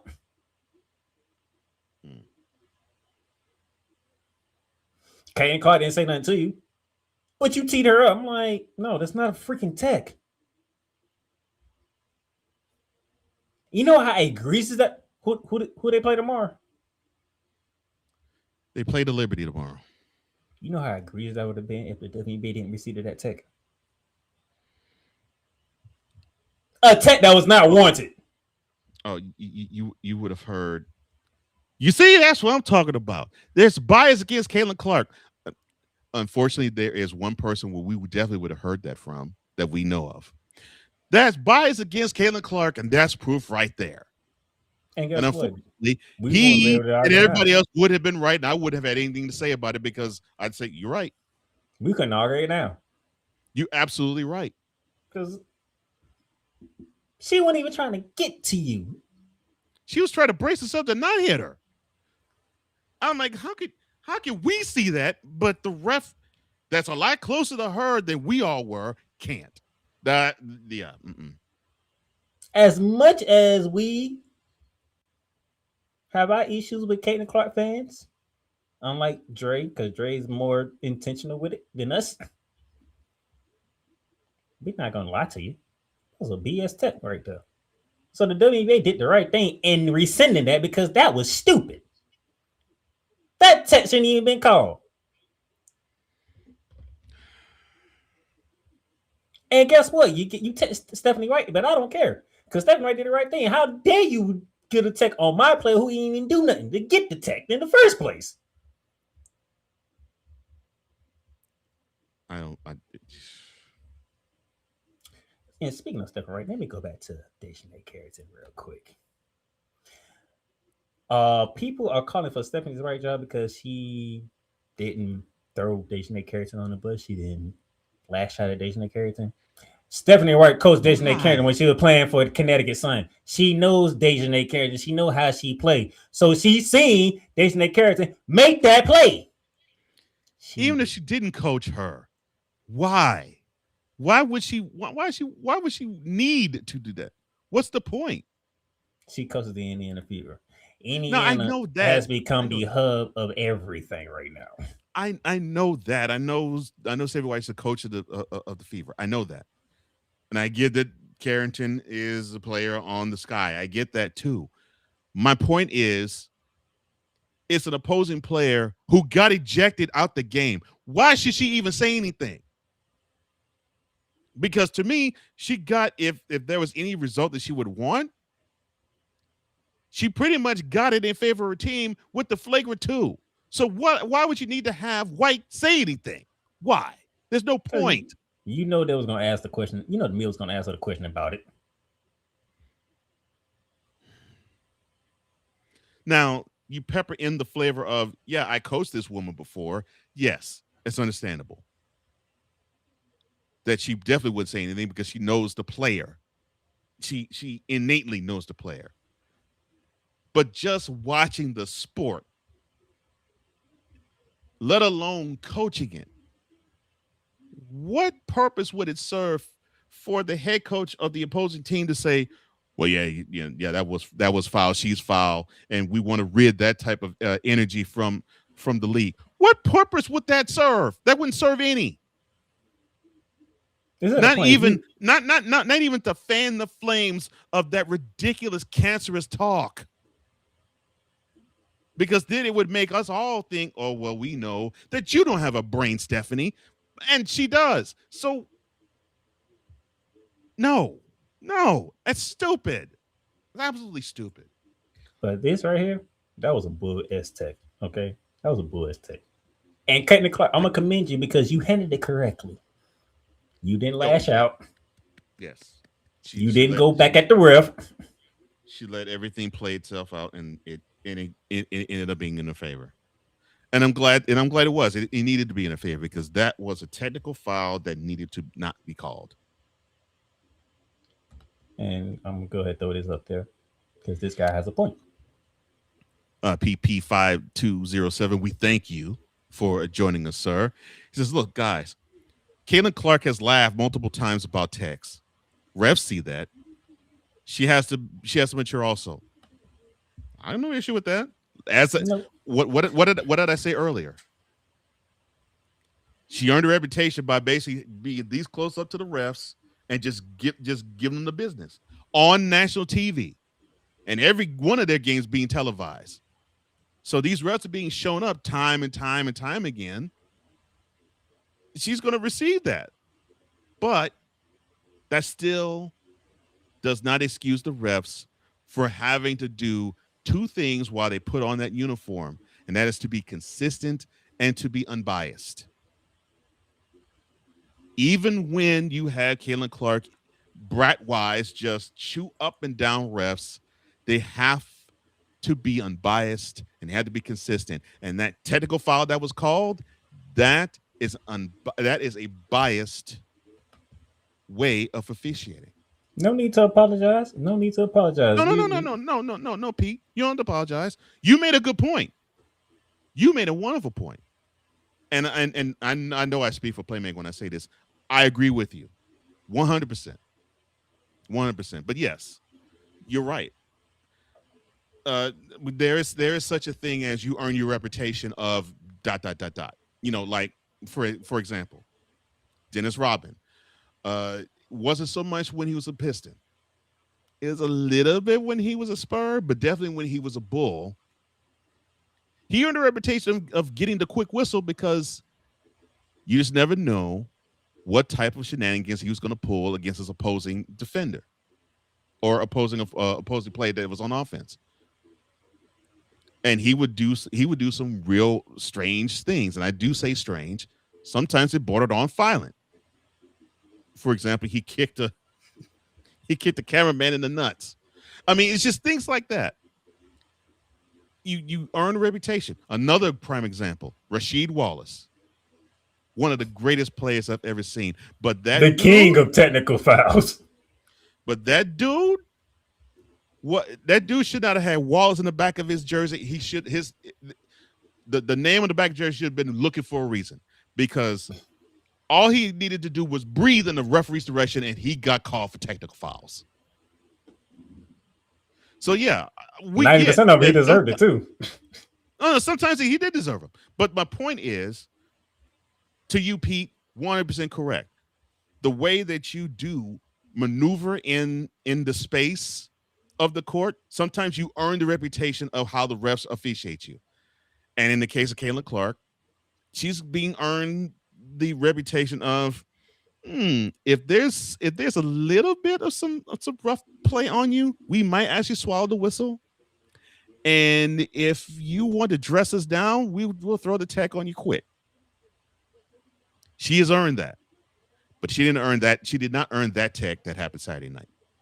So yeah, she didn't earn that at all. Saturday, that was BS. That was a dumbass take. I'm like, really? Mm-hmm. But thank you, Pete. Yes, he says, agreed. They are biased. Yeah, they are. He goes on to say, look, I am a Caitlin Clark fan and I do live panels, but I submit that she is not a good leader. She has maturing to do as a player and a person before she can lead any team to a title. I don't have to say anything else. That's a mic drop right there. I'm just gonna leave that up here for a minute because that's a mic drop right there. And that's coming from a person who says is a Caitlin Clark fan. Those are points, sir, and we thank you for being here on Shooting Lights Out. Those are points that both Playmaker and I have said on this show multiple times. And yes, we are here, as Martin Lawrence would say. We are in alignment on this. Yes, she has a lot of maturing to do. In fact, Playmaker at one time said, you all are in a rush to make her the face of the league, but you can't make her the face of the league when she isn't ready to win championships. Like her countenance is not ready and her game is not ready to actually earn that title yet. But she's the face of the league because she draws the most people to the games. And that's why I call her the golden. That's why I call her the golden goose. But I will not call her the face of the league until she wins a championship. But the reason as to why I won't, Pete outlined it. Every syllable on point. Yes. She has to grow a lot off the court. She has to grow a lot on the court too. And right now, the leader on your fever is Kelsey Mitchell. And that girl, you got to have the fever follow her lead if the fever right now are going to go far.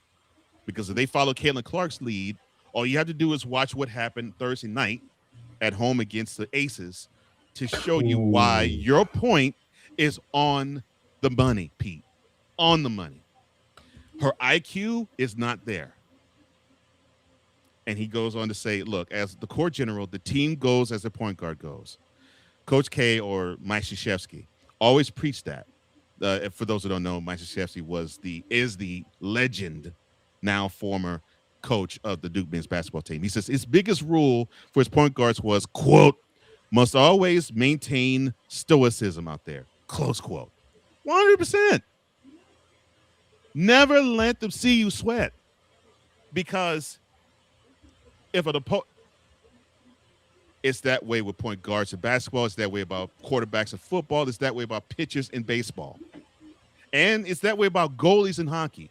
If you can get in the head of those players, the opposing team quickly will say, oh, yeah, we got them right where we want them. And I agree with you, man. He says, look, I'm well known in that space and have been called a Caitlin Clark hater. And I'm sorry you have been called that, sir.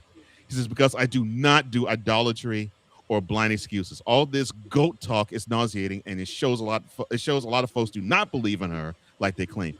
Yeah, they don't. They don't. And it also shows they don't follow the sport like you do. It shows that they are not as objective about her as you are. And I know for you as a Caitlin Clark fan, and you see these sycophants just simply ignore all the bad stuff that she does. And when I say bad stuff, I mean the immaturity and the miscues and the basketball IQ being lower than it should be for a point guard. They excuse all that because they only see stuff like this happen. And they say, see, that's what I'm talking about right there. The league has an invite Caitlin Clark for that, but just miss. You have the ball up one with under 10 seconds to go in overtime. After you miss 2 free throws to actually have that game be sent to overtime, and you have the best defender in the game on you, and you decide, forget the turnover. You decide to not hold on to the ball and have a foul have the team force a foul on you. You decide to leap out of the court to toss a pass. That is IQ in a game being missing.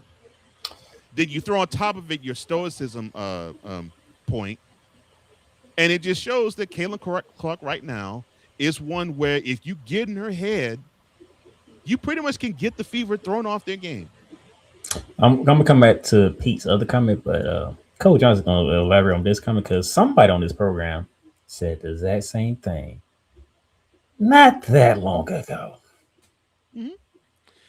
He says, look, it is clear she feels pressure to try and drop the 2-3 logo, 2 or 3 logo threes drop 2 or 3 logo threes per game to satiate her fans' appetite for entertainment. When the threes ain't dropping, she quits mentally on the court. You've seen it. We have, sir. We have.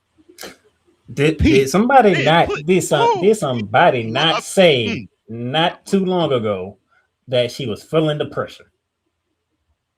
Yeah, you said it. I agree with you, and she is. She is feeling the pressure. Y'all putting too much pressure on this girl. She's feeling the pressure of being the one that brings the eyeballs to the sport more than to the WNBA more than anybody. And like you said, Pete, and correctly, I may add, she's feeling that pressure. And if she doesn't please the fans early, she's checked out. That's why the turnovers are high. That's why the field goal percentage is low. Because she squeezes. You know, she allows the pressure to mess her game up, mess her whole game up. And it's a shame because she has talent. It's just that she gets in her own way right now. She gets in her own way too much right now. This is what he said before, but I need to put that up there because I'm like, I just said that not that long ago. He said, look, he said, look, if you have to force feed anointing someone being a GOAT, you think they can't earn it on their own merits. I think Caitlin Clark has drunk her cult stands Kool-Aid and has adversely affected her game. Mr. Ed PP5207, you have an invitation to be on Shooting Lights Out anytime you want, sir, because you cooking. You're cooking. Cannot agree more with all of what you said, sir. Can't. Beautiful. By the way, 100% in agreement. 100% in agreement. I would love for people to sit here and I would read your comments on my page if you want to do so. Also, why that one Caitlin Clark should be in the MVP conversation and why she should be ahead of Olivia Miles. Because if you go to the sports books, it's Asia Wilson 1, Olivia Miles 2. As it should be. So look, you saw it against Olivia Miles of the Lynx. If you don't know who she plays on, I know Pete does. I know Playmaker and I do. She hears the noise and wanted to match Miles' scoring output in that particular game between the Lynx and the Fever. He said, then when it wasn't happening, she reverted to barking to the refs, making lazy passes, turning the ball over, etc. You know why? Because people didn't think Olivia Miles was going to come straight in and do what she was doing. And that was without Nafisa Cara in the lineup. Which goes back to your point of Caitlin Clark needs to mature. And she's feeling the pressure. That was a game where she wanted to show that she was the best player on the court. And Olivia Miles, just by her naturally playing the game that she plays, showed her otherwise. Oh, I feel another player come in mind when he put this in there. He says, I'll prove it to you. Clark has made the logo 3 her whole identity and brand. Yet she has ducked the 3-point contest 3 years in a row. She is terrified of going 3 for 20 from the 3-point in the 3-point contest. Yeah, she don't want to be embarrassed. She don't want to be embarrassed on an all-star stage, just like LeBron. Sorry. Oh, you knew what I was thinking. Had an analogy there. Yeah, I knew exactly what you were thinking. Because look, Sabrina Ionescu set the bar, and I will say set the bar high, I may add. And Clark didn't want to crap the bed on the biggest stage, not in the midst of a shoe rollout. I see through this. And you're not the only one that sees through this, bro. We see through it too, man. That pressure's getting to her. We both said that. We both said that, but we said that in another episode. Oh, I laid it out. Yeah. Yeah, we would look at her. We've been looking at her game like, yeah, man. Yeah, all them cameras, every game that she plays, yeah, she's starting to feel it. And the fact that you actually have people, Olivia Miles for a prime example, being interviewed on the court and having her say, well, yeah, we're not really as worried about Caitlin Clark as we are about Kelsey Mitchell because she's giving us the business. That's your proof right there. That's your proof right there. Lil Miles said Kelsey Mitchell was her welcome to the league moment because Kelsey Mitchell was boogieing. That right there should tell you we can see the sycophants from those who actually follow the sport, and you're one who follows it. You're one who follows her. And I'm glad that there is someone who is a Caitlin Clark fan who could be objective like this, because that's how you're supposed to be. That's how you're supposed to be. And I asked our brother when I was on the show this month, like, why is your team always in the spotlight for non-basketball?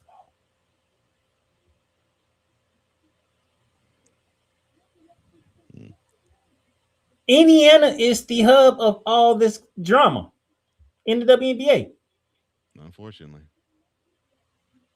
Instead of stuff that let everything happen on the court. No. Everybody from the outside wants to have their own opinion when it comes to Indiana because it's Caitlin Clark and now Sophie Cunningham. But if you people would just watch the game and understand the game like you act like you do, you will understand what Pete, myself, Cole Johnson, Dre, and others have been trying to tell you. She's not ready. We never said she can't get there. She'll get there. She's not ready to get there now. It's levels to being levels to this. A GOAT. Yes. Yeah. And there's also levels to being a champion, because you have to be a champion before you get to be a GOAT. There's levels to being great. And she's good. She isn't great yet. As much as this man right here, Cole Johnson, don't like LeBron James, he knew LeBron James was great. Yeah, he's one of the greatest to ever play. If I would say otherwise, then the knowledge of basketball that I have would be questioned from here until I'm dead, and it should be. Caitlin, it's the third year in the league. Greatness is not microwavable. Never has been. And greatness is slow cooked like a turkey. I think that has served as her hiccup to growing. I think that has slowed her growth. The fact that she's been under the microscope ever since she was a junior in Iowa, and she got all the love as a junior in Iowa and as a senior. But then when she got to the WNBA, you start to see the growth, but the growth has slowed considerably because that pressure is starting to build. That pressure is starting to mount. And it's not her. And the thing is, it's not her fault. No, it's the fans' fault. It's the media fault, because y'all would not let this woman just play the game. What did she? We talked about it 2 weeks ago, right? What did she say? She shouldn't have to leave a game being fearful about what the conversation is going to be about. In other words, she's saying she should not have to finish a game and think to herself, what is going to be the headline in the media when I leave this gym? And I think she didn't say it this way, but I believe she's exhibiting the behavior of it. She's perturbed of having non-basketball questions being thrown in her direction. Unfortunately, that's one of those par for the course type of things, but you could tell that it's beginning to bother her, severely bother her. She wants to leave a game and say, all right, the media's going to talk about, did I play good or did I play bad? Mm-hmm. Yeah, we want to talk about the game, what I do in the game, right? Nope. What it's going to be talked about? Caitlin Clark. How do you feel what's going on? How do you feel about this? How do you feel about that? Is this a basketball question? How do you feel about your teammates' comments about transgenders? Well, how do you feel about racism? How do you feel about what Angel Reese said? All of those are questions she has been asked. Those aren't hypotheticals. She's been asked those questions. I took a shot to the throat from AT. Do you think the players are coming after you? Can I just play ball, please? Is there any basketball question in there that I can answer? And she said, it is a basketball play. Things like that happen. We moved on, but y'all kept it going. After playing a whole nother game, by the way.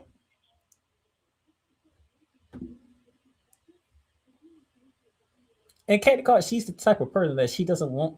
She's probably the type of person that doesn't want to say what she really want to say because she wants to stay, neutral. But she wants to stay politically correct and neutral. That's what she wants to be. But it's like, can y'all just stop with all the extra stuff here? I'm only 24 in the third season of me being in the league. It's almost like everybody came in and just crowned her, and she looking around like, okay, I didn't ask to be crowned. I haven't even done nothing yet. I mean, heck, I just led my team to the playoffs last year. I mean, and even then I was a little spotty. So, My first year, we did great. We made the playoffs, but there's learning curve here. Second year, I was injured. Mm-hmm. I couldn't beat her from my team. It's my third year. I'm trying to get back in the groove, okay? Trying to get back into it. Things happen. Me and coaches go at each other. Hello, Candace Parker does it. I mean, right. Great players and coaches go at it sometimes during the game. It happens. And to further your point and buffer your point, too, Pete. Your immaturity point, the fact that she gets after the refs, and the fact she actually at a timeout got after her head coach. That does show that maturity needs to happen with her. No question about that. But to your point, Playmaker, yes, the pressure, you just named the reasons why we say the pressure is getting to her, and it's reflective in the stat sheet.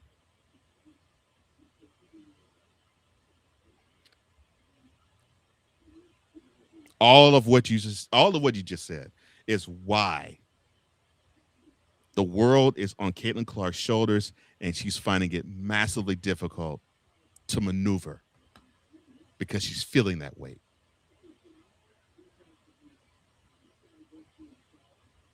Feeling the weight of the media giving her, I'll just say it, giving her Michael Jordan focus.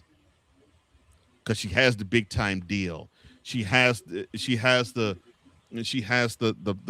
prayers of the WNBA to have her be the driving force to make the money that they have profited off of and been in the black the last 2 years in the league, and for it to actually make money and make even more money. She has that. She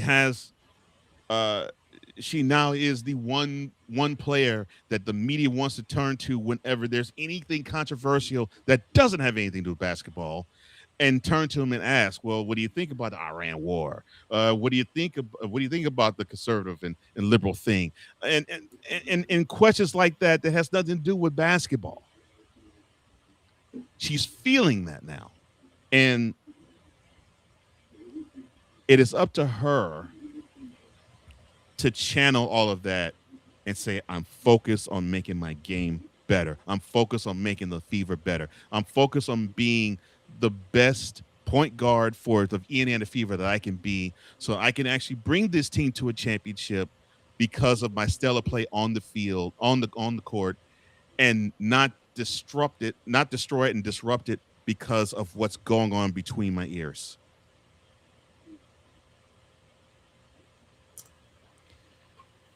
Pete says, look, I've always shut down that GOAT BS with one question. Quote, name just one GOAT in any sport with no rings. Close quote. The reason why some of y'all can say LeBron James the GOAT, even though me and Coach Johnson disagree with y'all, he has 4 rings. He has 4 rings. The reason why me and Coach Johnson feel like Michael Jordan is a GOAT, he has 6 rings. 6 rings in 6 tries. Yeah. and was the Finals MVP in all 6 of those. So yeah. And you want to know the reason why we sit here and look at y'all and say A.J. Wilson's the best player in the game? The woman has won 3 rings in 4 years. 3 rings in 4 years, and has been the MVP of the league 4 times. You want to know why he can bring up Cheryl Swoops? His Houston Comets, when he first existed, won the first 4 titles. One of the greatest players to ever be in the WNBA. You want to know why I can sit here and say, and she was driving force why she won the last 2 for sure. Yeah. And you want to know why I can sit here and say, if she didn't cut her career early, she would be the GOAT, and everybody wouldn't be able to debate about it. That'll be Maya Moore, because that Minnesota Lynx squad could not be touched. Yeah. Yeah. Because Cheryl won her 4th ring, and I think she was only 29. No, 28. I think she was only 28. I think 28 or 29. But she was young when she won her 4th ring. So yeah, we would have probably be talking about Cheryl Swoops as a GOAT if her career wasn't cut short. Same thing with Maya. I'm about to say. We were thinking the same thing. Same thing with Maya Moore. I was about to say the same thing. I Same stand thing with here Maya too, Moore. and I would stand on this hill. Maya Moore will be the GOAT if she didn't cut her career short, because she would probably won 8 rings. Because y'all was not touching Minnesota during her time. And she just made the game look easy. Her, CBL Fouls, that team was freaking unstoppable. Mm-hmm.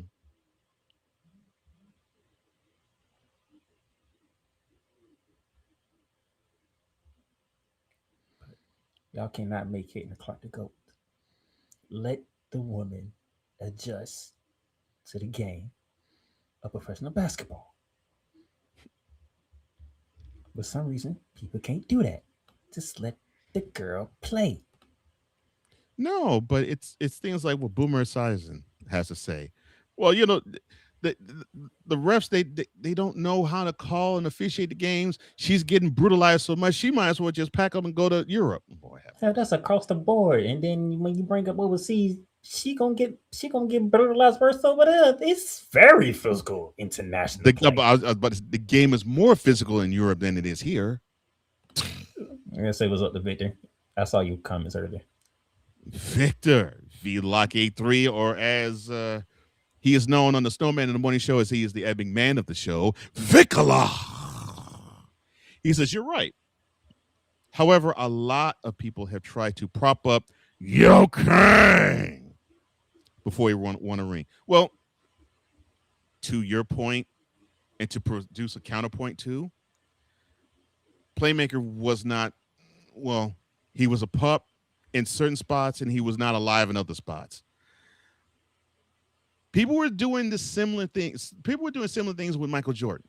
Once he got that Nike deal in 1985, people were saying, well, he's the next big thing. We can't wait until he wins his ring. He's the best player.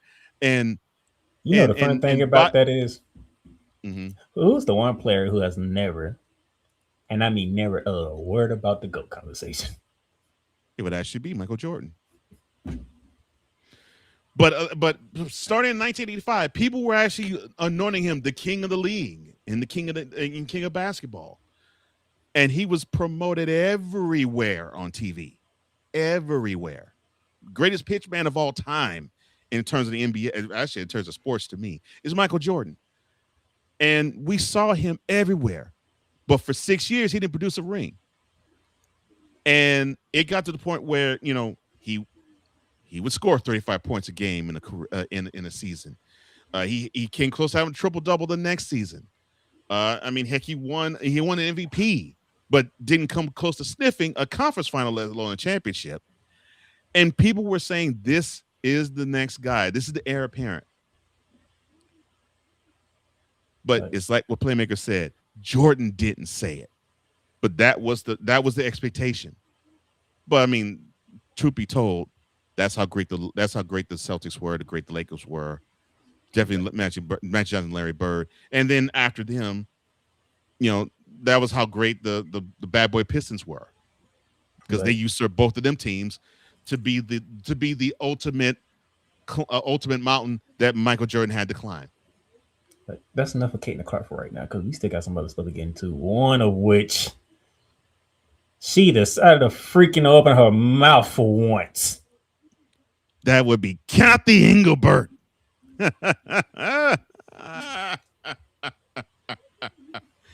Oh my! I'm surprised that she decided to open her mouth about this. Let's get to the good part of the article. That's all I care about right now. I'm just surprised she opened her mouth. A damn memo. So the WNBA commissioner, Cathy Engelbert, if you don't know who Engelbert or Cathy Engelbert is, she decided to proliferate a memo out to teams addressing the ongoing discussions around transgender athletes in women's basketball. So this is what was obtained by the Associated Press and ESPN, and what Engelbert wrote in the memo. Quote, I know many of you have received questions in recent weeks regarding transgender athlete participation in women's basketball, and I expect this topic to continue to receive significant attention. I wanted to reach out to share how we are approaching these conversations at the league office, and to thank those of you who have responded to questions from the media with thoughtfulness and professionalism. Close quote. Now, the memo said that the topic will be discussed further by a task force of team presidents and general managers at a previously scheduled meeting, which will take place next week. Now, Engelbert also wrote that the league will, quote, always approach this topic thoughtfully, respectfully, and in alignment with the longstanding values of our league. Second, our player eligibility rules, unlike the eligibility rules of some other leagues and governing bodies, are collectively bargained. Lastly, preserving the integrity of our game and ensuring fair competition will always remain among the league's highest priorities. Close quote. Now, matter of fact, Cole, I know you want to, but no, go ahead. Go ahead. I am so sick of because if I do, I would derail the show. Go ahead. Cathy Engelbert, I'm so sick and tired of you right about now. To the point where I wish you just go ahead and get fired right now, and they can finish the league without a goddamn commissioner. But that's not how business works. Okay? Your ass did not want to talk. Now, anything that's going on with Caitlin Clark. You didn't want to talk about anything that was going on with injury. You ain't even want to talk about the incident between Caitlin Clark and Alicia Thomas. You want to sit there and do freaking bunker shots when Dan Patrick was scheduled to have you on his show. There's a guy by the name of Bill Simmons. And Coach Johnson, you want to tell people who Bill Simmons is? Bill Simmons, he used to run a platform that was sponsored by ESPN called Grantland. He now is the founder and CEO of The Ringer. And he's a huge Celtics fan. I don't know how much WNBA basketball that he watches, but I saw what he said today about Cathy Engelbert. And I agree with him for 100%. Because Cathy Engelbert, when you need to show up, your ass is a disappearing act. When it's time for you to speak, guess what? We hear from Mata Silver. When it's time for them to speak, we hear from Roger Goodell. And by the way, out of all the commissioners, guess who's hated the most? That would be one Roger Goodell. Mm-hmm. Manford, when it's time to hear from him when it comes to Major League Baseball, we hear from him. But when it comes to you want to disappear. You want to be 100 yards away where the people that's supposed to be interviewing you can see you doing bunker shots, and you just like, oh, I'm not here. When Sophie Cunningham said what she said last week, your ass didn't show up, but you want to show up a week later and give a damn memo on transgender athletes. Like and Cole Johnson, Dre, anybody that know me, they know I don't like firing people. That's not my thing. But I want to see you going quick, fast, in a hurry. Because the WNBA needs a commissioner that's going to. We're not telling you to say the right things or the wrong things. We just need you to show the hell up when it's time to show up.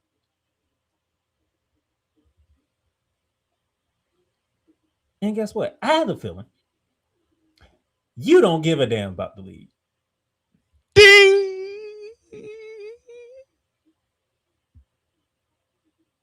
I am not beating around the bush with you no more. You don't give a damn about the league because your ass just don't show up. And I'm sick of it. Like half of the stuff that the WNBA is going through could be cut off if you would just show your ass up and do your damn job.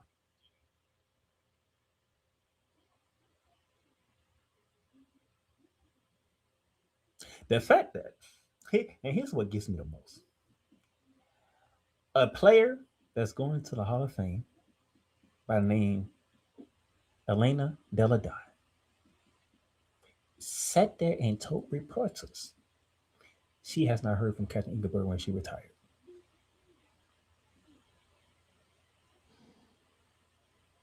She has not heard from Cathy Engelbert on the fact that she's going into the Hall of Fame. That's why she doesn't care about the league. And then Candace Parker co-signed it because she said she hasn't heard from Cathy Engelbert when she retired and is getting ready to go into the Hall of Fame. That's problematic.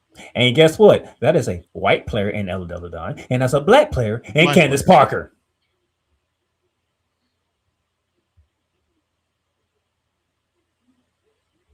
So Cathy Engelbert finally, y'all remember, was it last week when Coach Johnson tried to say the league office said that, and I said, I don't want to hear from the league office. There's only one person I want to hear from. One. And if it ain't that name, I don't care. I don't need to hear from the league. Only time I need to hear from the league office is what they did. Rescind the technical foul from Caitlin Clark. Stuff like that, I needed to hear from the league office. Well, you've heard from him and you still don't care. Because she got me to that point where I need her gone. I need her out of here now. That's why I didn't say her. That's why I said the WNBA offices. WNBA offices. I don't want to hear that. When it's time for you to show up, you don't want to show up. And it took you a week later to say, oh, you know what? Let me go ahead and throw a memo out here about the transgender athlete a week later.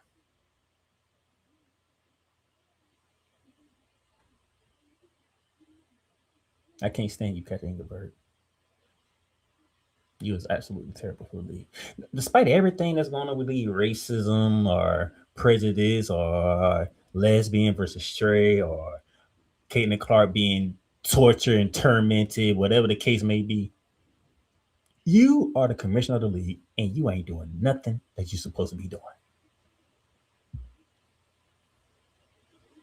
You got anything you want to say? Or can we move on? Because I'm about sick of her. The one thing I had to say is to the WNBA governors, owners. You have a decision to make when this year is over. Cathy Engelbert does not represent you well at all. And you all need to think about that. Because she's making you all look worse by the day. And that's all I have to say about that.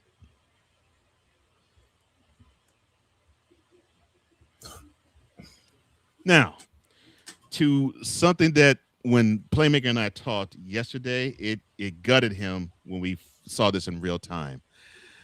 The Aces, after they played their game against the Lynx Saturday, they decided to rest the Big Three versus the Liberty on Sunday. And the Big Three would be Chelsea Gray, Jackie Young, and, of course, the best player in the world, Asia Wilson. They all sat when they went to Brooklyn to play the New York Liberty on Sunday. Becky Hammond, the coach of the Aces, said, quote, health if players come first, close quote. So to give you the timeline of things, the Saturday afternoon game in the Twin Cities, the tip-off there was at 1 p.m. The tip-off in New York or Brooklyn was 23 hours and 30 minutes later. Less than a full day.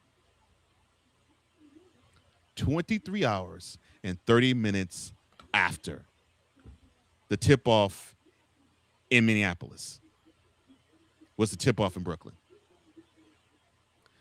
Now, we go back to the question that we asked earlier. This is the question of the episode. Who deserves more criticism for the big three sitting down?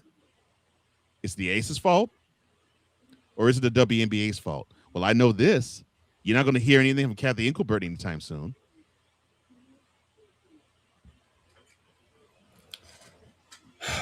As much as I hated it, as much as I was disgusted that Becky Hammond set her three players against my New Liberty, because that is supposed to be the rivalry of the WNBA, and it's Rivals Week. How ironic.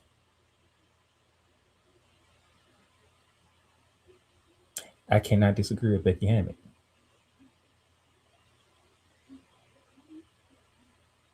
You had the Aces play in Minnesota at 1 p.m. Saturday.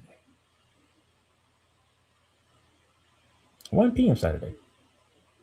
Game they probably into after 3 o'clock, correct? That's correct.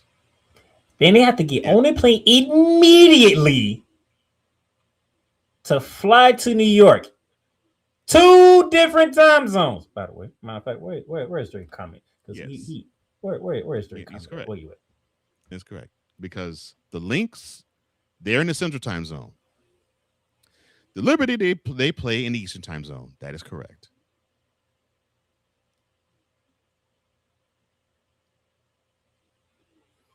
It's not even 23 hours. It's less than that. Because they had losing an hour. Whoa, time out. This is local time that you put? No, that was tip-off time on Eastern time for both. Okay, that's what I thought. I'll say 23 hours, 30 minutes in between. Both tip-offs. Yeah. But to them, they lose an hour because they went from Central Time Zone to East. Yeah. Yeah, because it'd be noon in Minnesota.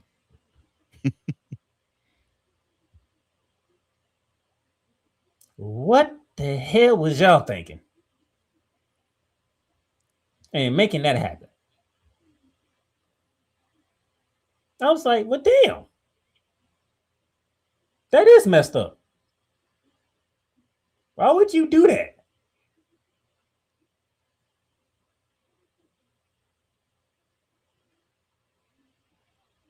And not only is the time zone the problem, who are the 2 teams they playing against? Yeah. The 2 teams that's been challenging them for the title.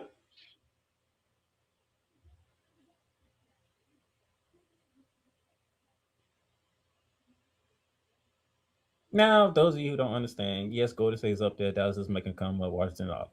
But when it came, remember the Aces has won 3 titles in the 4 years. Mm-hmm. It's been 3 teams that's been in technically 4 teams, but 1 team decided to do how Coach Jones like to say a fire sale. Yes, that would be the Sun. That were competing for championships. The Aces, the Suns at the time, the Liberty, and the Lynx. So 2 of the Aces' biggest opponents are the 2 games you did back to back with them.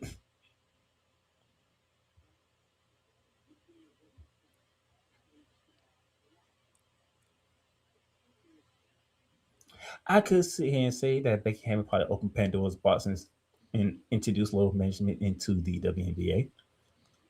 But I have to admit, if there was a time to do it, it would be that. Mm-hmm. You want my team to play 24 hours against two of the teams that we have to battle against for a title for the past 3 years? 4 years? And like she said, I would take the L.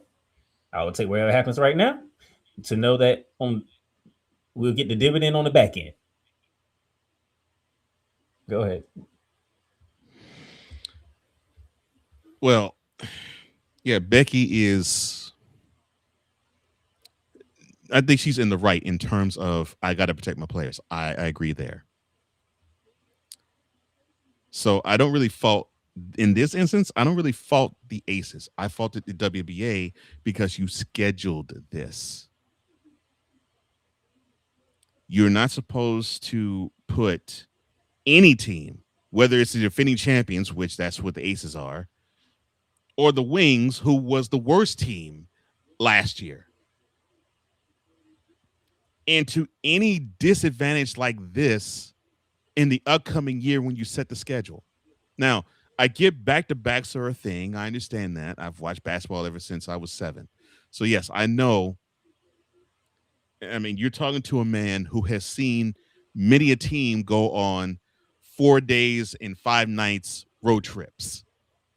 So I know that is that's been the culture of the NBA. And in recent memory, correct me if I'm wrong, sir, the NBA has tried to get away from that. So WNBA, you have to be more cognizant and more aware of these situations. When you book these stadiums or arenas in advance, you got to make sure that you put all of your teams in a situation that is tenable enough to where this doesn't force the hand of the team for this to have to happen. 23 hours and 30 minutes of real time in between a tip-off in one game and a tip-off of the next? Nah. Mm-mm. No. You have to do better. You have to do better, WNBA. And you're coming up on a platform where more eyes are being directed in your direction. You're receiving more money, you're getting more prestige, you're having more focus on your product. I mean, right now, you are the focal point of the summer when it comes to sports now. Because after the All-Star game in baseball, it pretty much is WNBA. So you have all eyeballs on you. You got to make sure you don't give casual fans the reason to check out. And this is one good way for a casual fan to check out. Think about this. You have a person who wants to see Asia Wilson. She can't play. And you can't throw it on to the coach and say, well, that's Becky Hammond's fault. No. Her job is to make sure her team is put in the best position to win. And not necessarily just a game. And I said this is a Playmaker yesterday. She has to put her team in the best position to win a championship. And if unfortunately she has to sit her team down and they have to tip off 23 hours, 30 minutes after a tip off the day before, then she's doing her job. But the WNBA, well, we already know the boss ain't doing hers. That's why Becky Hammond didn't mind getting a 40-point ass whooping yesterday. I'd take that too. Y'all can have it. Yeah, and I said, like I said, the Playmaker too. I said, it's all about September and later for her, which that's how it's supposed to be. Well, probably later in September since the FIBA World Cup is coming up. Oh, speaking of which. Yes. You got the FIBA World Cup coming up, and you have the women's national team roster announced and shown live and in living color, as the late, great Dusty Rhodes used to say. And here is your roster. Aaliyah Boston, Paige Beckers, Caitlin Clark, Nafisa Collier, Kalia Copper, Chelsea Gray, Ryan Howard, Kelsey Plum, Angel Reese, Brianna Stewart, Asia Wilson, and Jackie Young. Those are your 12 that's going to be playing in Berlin later on this summer.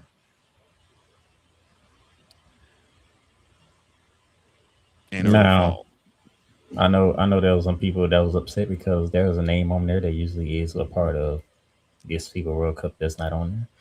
But nevertheless, she can get ready for 2028. I'd rather have her there. And that'll be Sabrina Ionescu. See her for 2028. Yeah, put on the Olympic team. Yeah. Paige Beckers Caitlin Clark, Ryan Howard, these are Angel Reese. Basically, this is reps for them.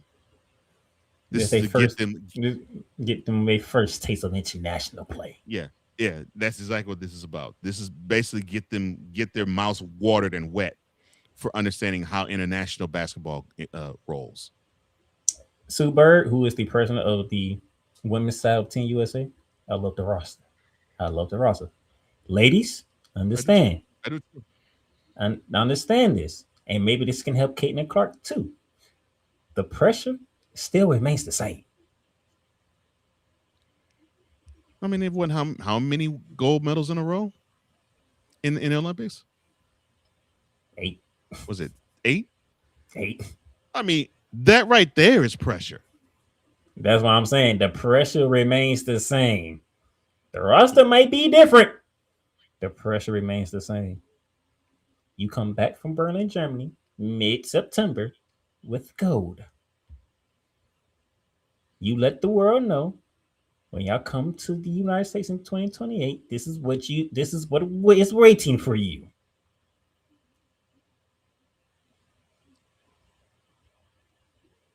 Okay? This is what's waiting for you. Now, Jackie Young, Asia Wilson, Breanna Stewart, Chelsea Gray, Kelsey Plum, they all understand the piece of card. I understand because France almost got them in 24. Mm-hmm. But they came away with it. So for the rest of you, Aaliyah Boston, Pace Beckers, all my rookie Team USA players, the pressure is serious. You come back from Germany with gold. If you don't, you're not going to like what the media is going to have to say about you. Well, I mean, there's always that redemption talk. You'll have that, but I don't think that'll happen. I understand what's at stake here. And you have quite a few players that can tell you what is at stake.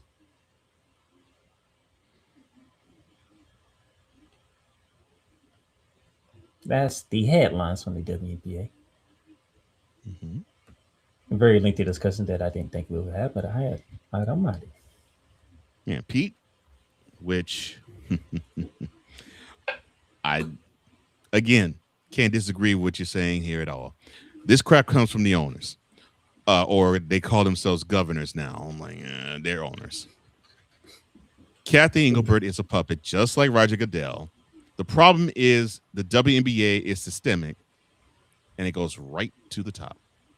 Yeah, the issue when it comes to a weak commissioner or an ineffective one, because you named a weak one in Goodell, you named an efficient one in Cathy Engelbert, is they are in the pockets of the owners. It's like you already know, wow, my bosses are the ones who own the team, and basically in Goodell's case, my balls are grabbed by all 30 or all 32 teams. And Cathy Engelbert, basically she has to tickle the pearl of all the WNBA teams. And when you see that type of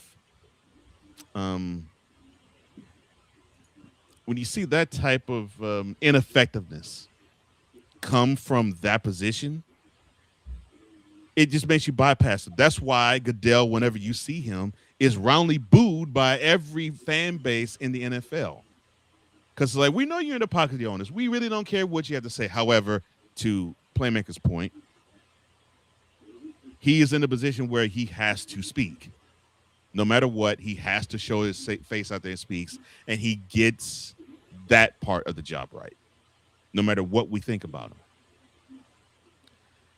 But Engelbert doesn't even do that. So why is she even there?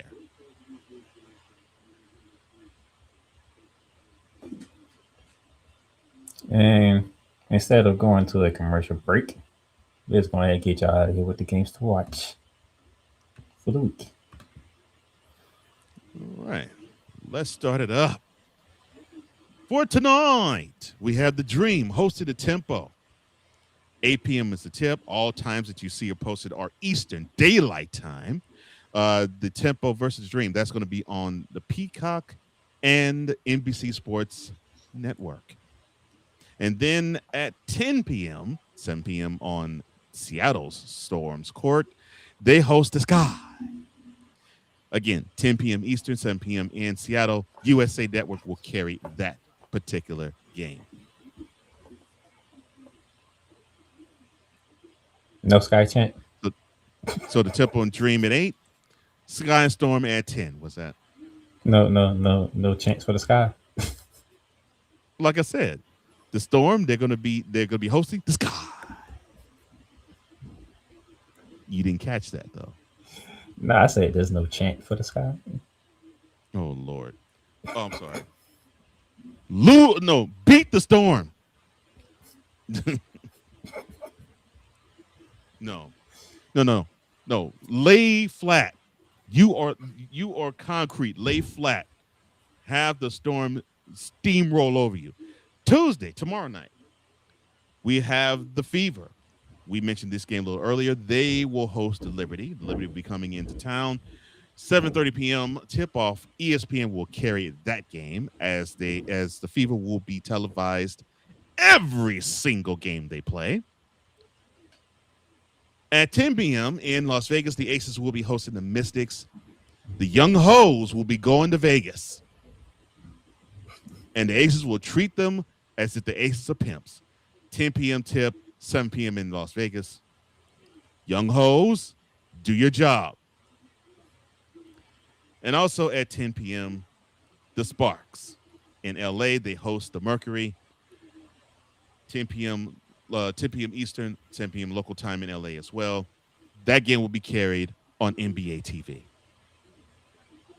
The Mystics, why did y'all give Cole Johnson this gold right here? Why? So Liberty Fever at 7:30, the Young Hoes and Aces at 10, and the Mercury and Sparks at 10. I'm surprised you didn't know that back then. That's what I'm like. Oh my gosh. Why would they want to nickname themselves that? I get they probably thinking themselves as young niggas, but good Lord, not young hoes. Lord, Wednesday, we have the Sky traveling to the Bay Area to play the Valkyries. 10 p.m. is the tip, 7 p.m. local time. USA Network and CNBC will carry that game. You have the Lynx and the Fire in Portland, also 10 p.m.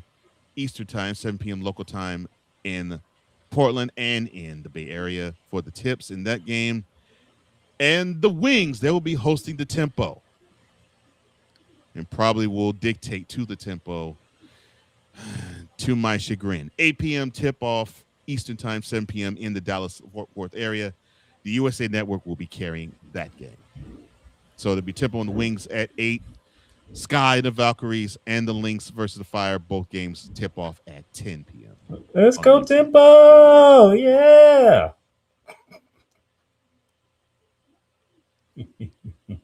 That's right. He has no faith in the Tempo. No, I don't. I don't know why he trying to play. He has no faith in the Tempo. No. Zero. None. I ain't gonna fake the funk. No. And the crazy thing is, he actually needs the Tempo to win for two reasons. Number one, they can stay out of his hair for that number one pick. And number two, they playing Dallas. Yes. And unfortunately, I think it's not going to happen. It's going to piss me off.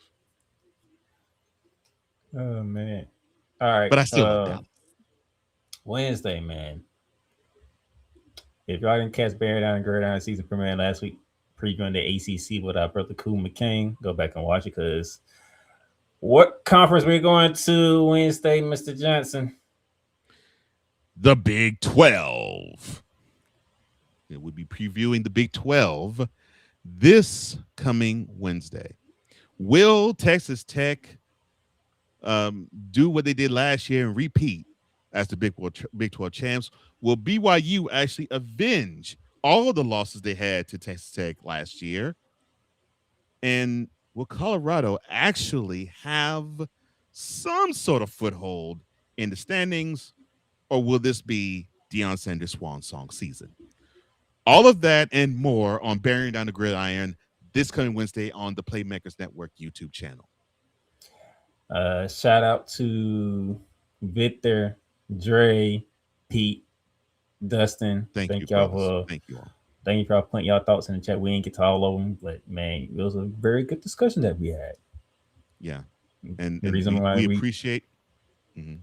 Reason why we went over 2.5 hours long. Yeah, we appreciate the comments, and we appreciate the intelligence in the comments. So thank you for that.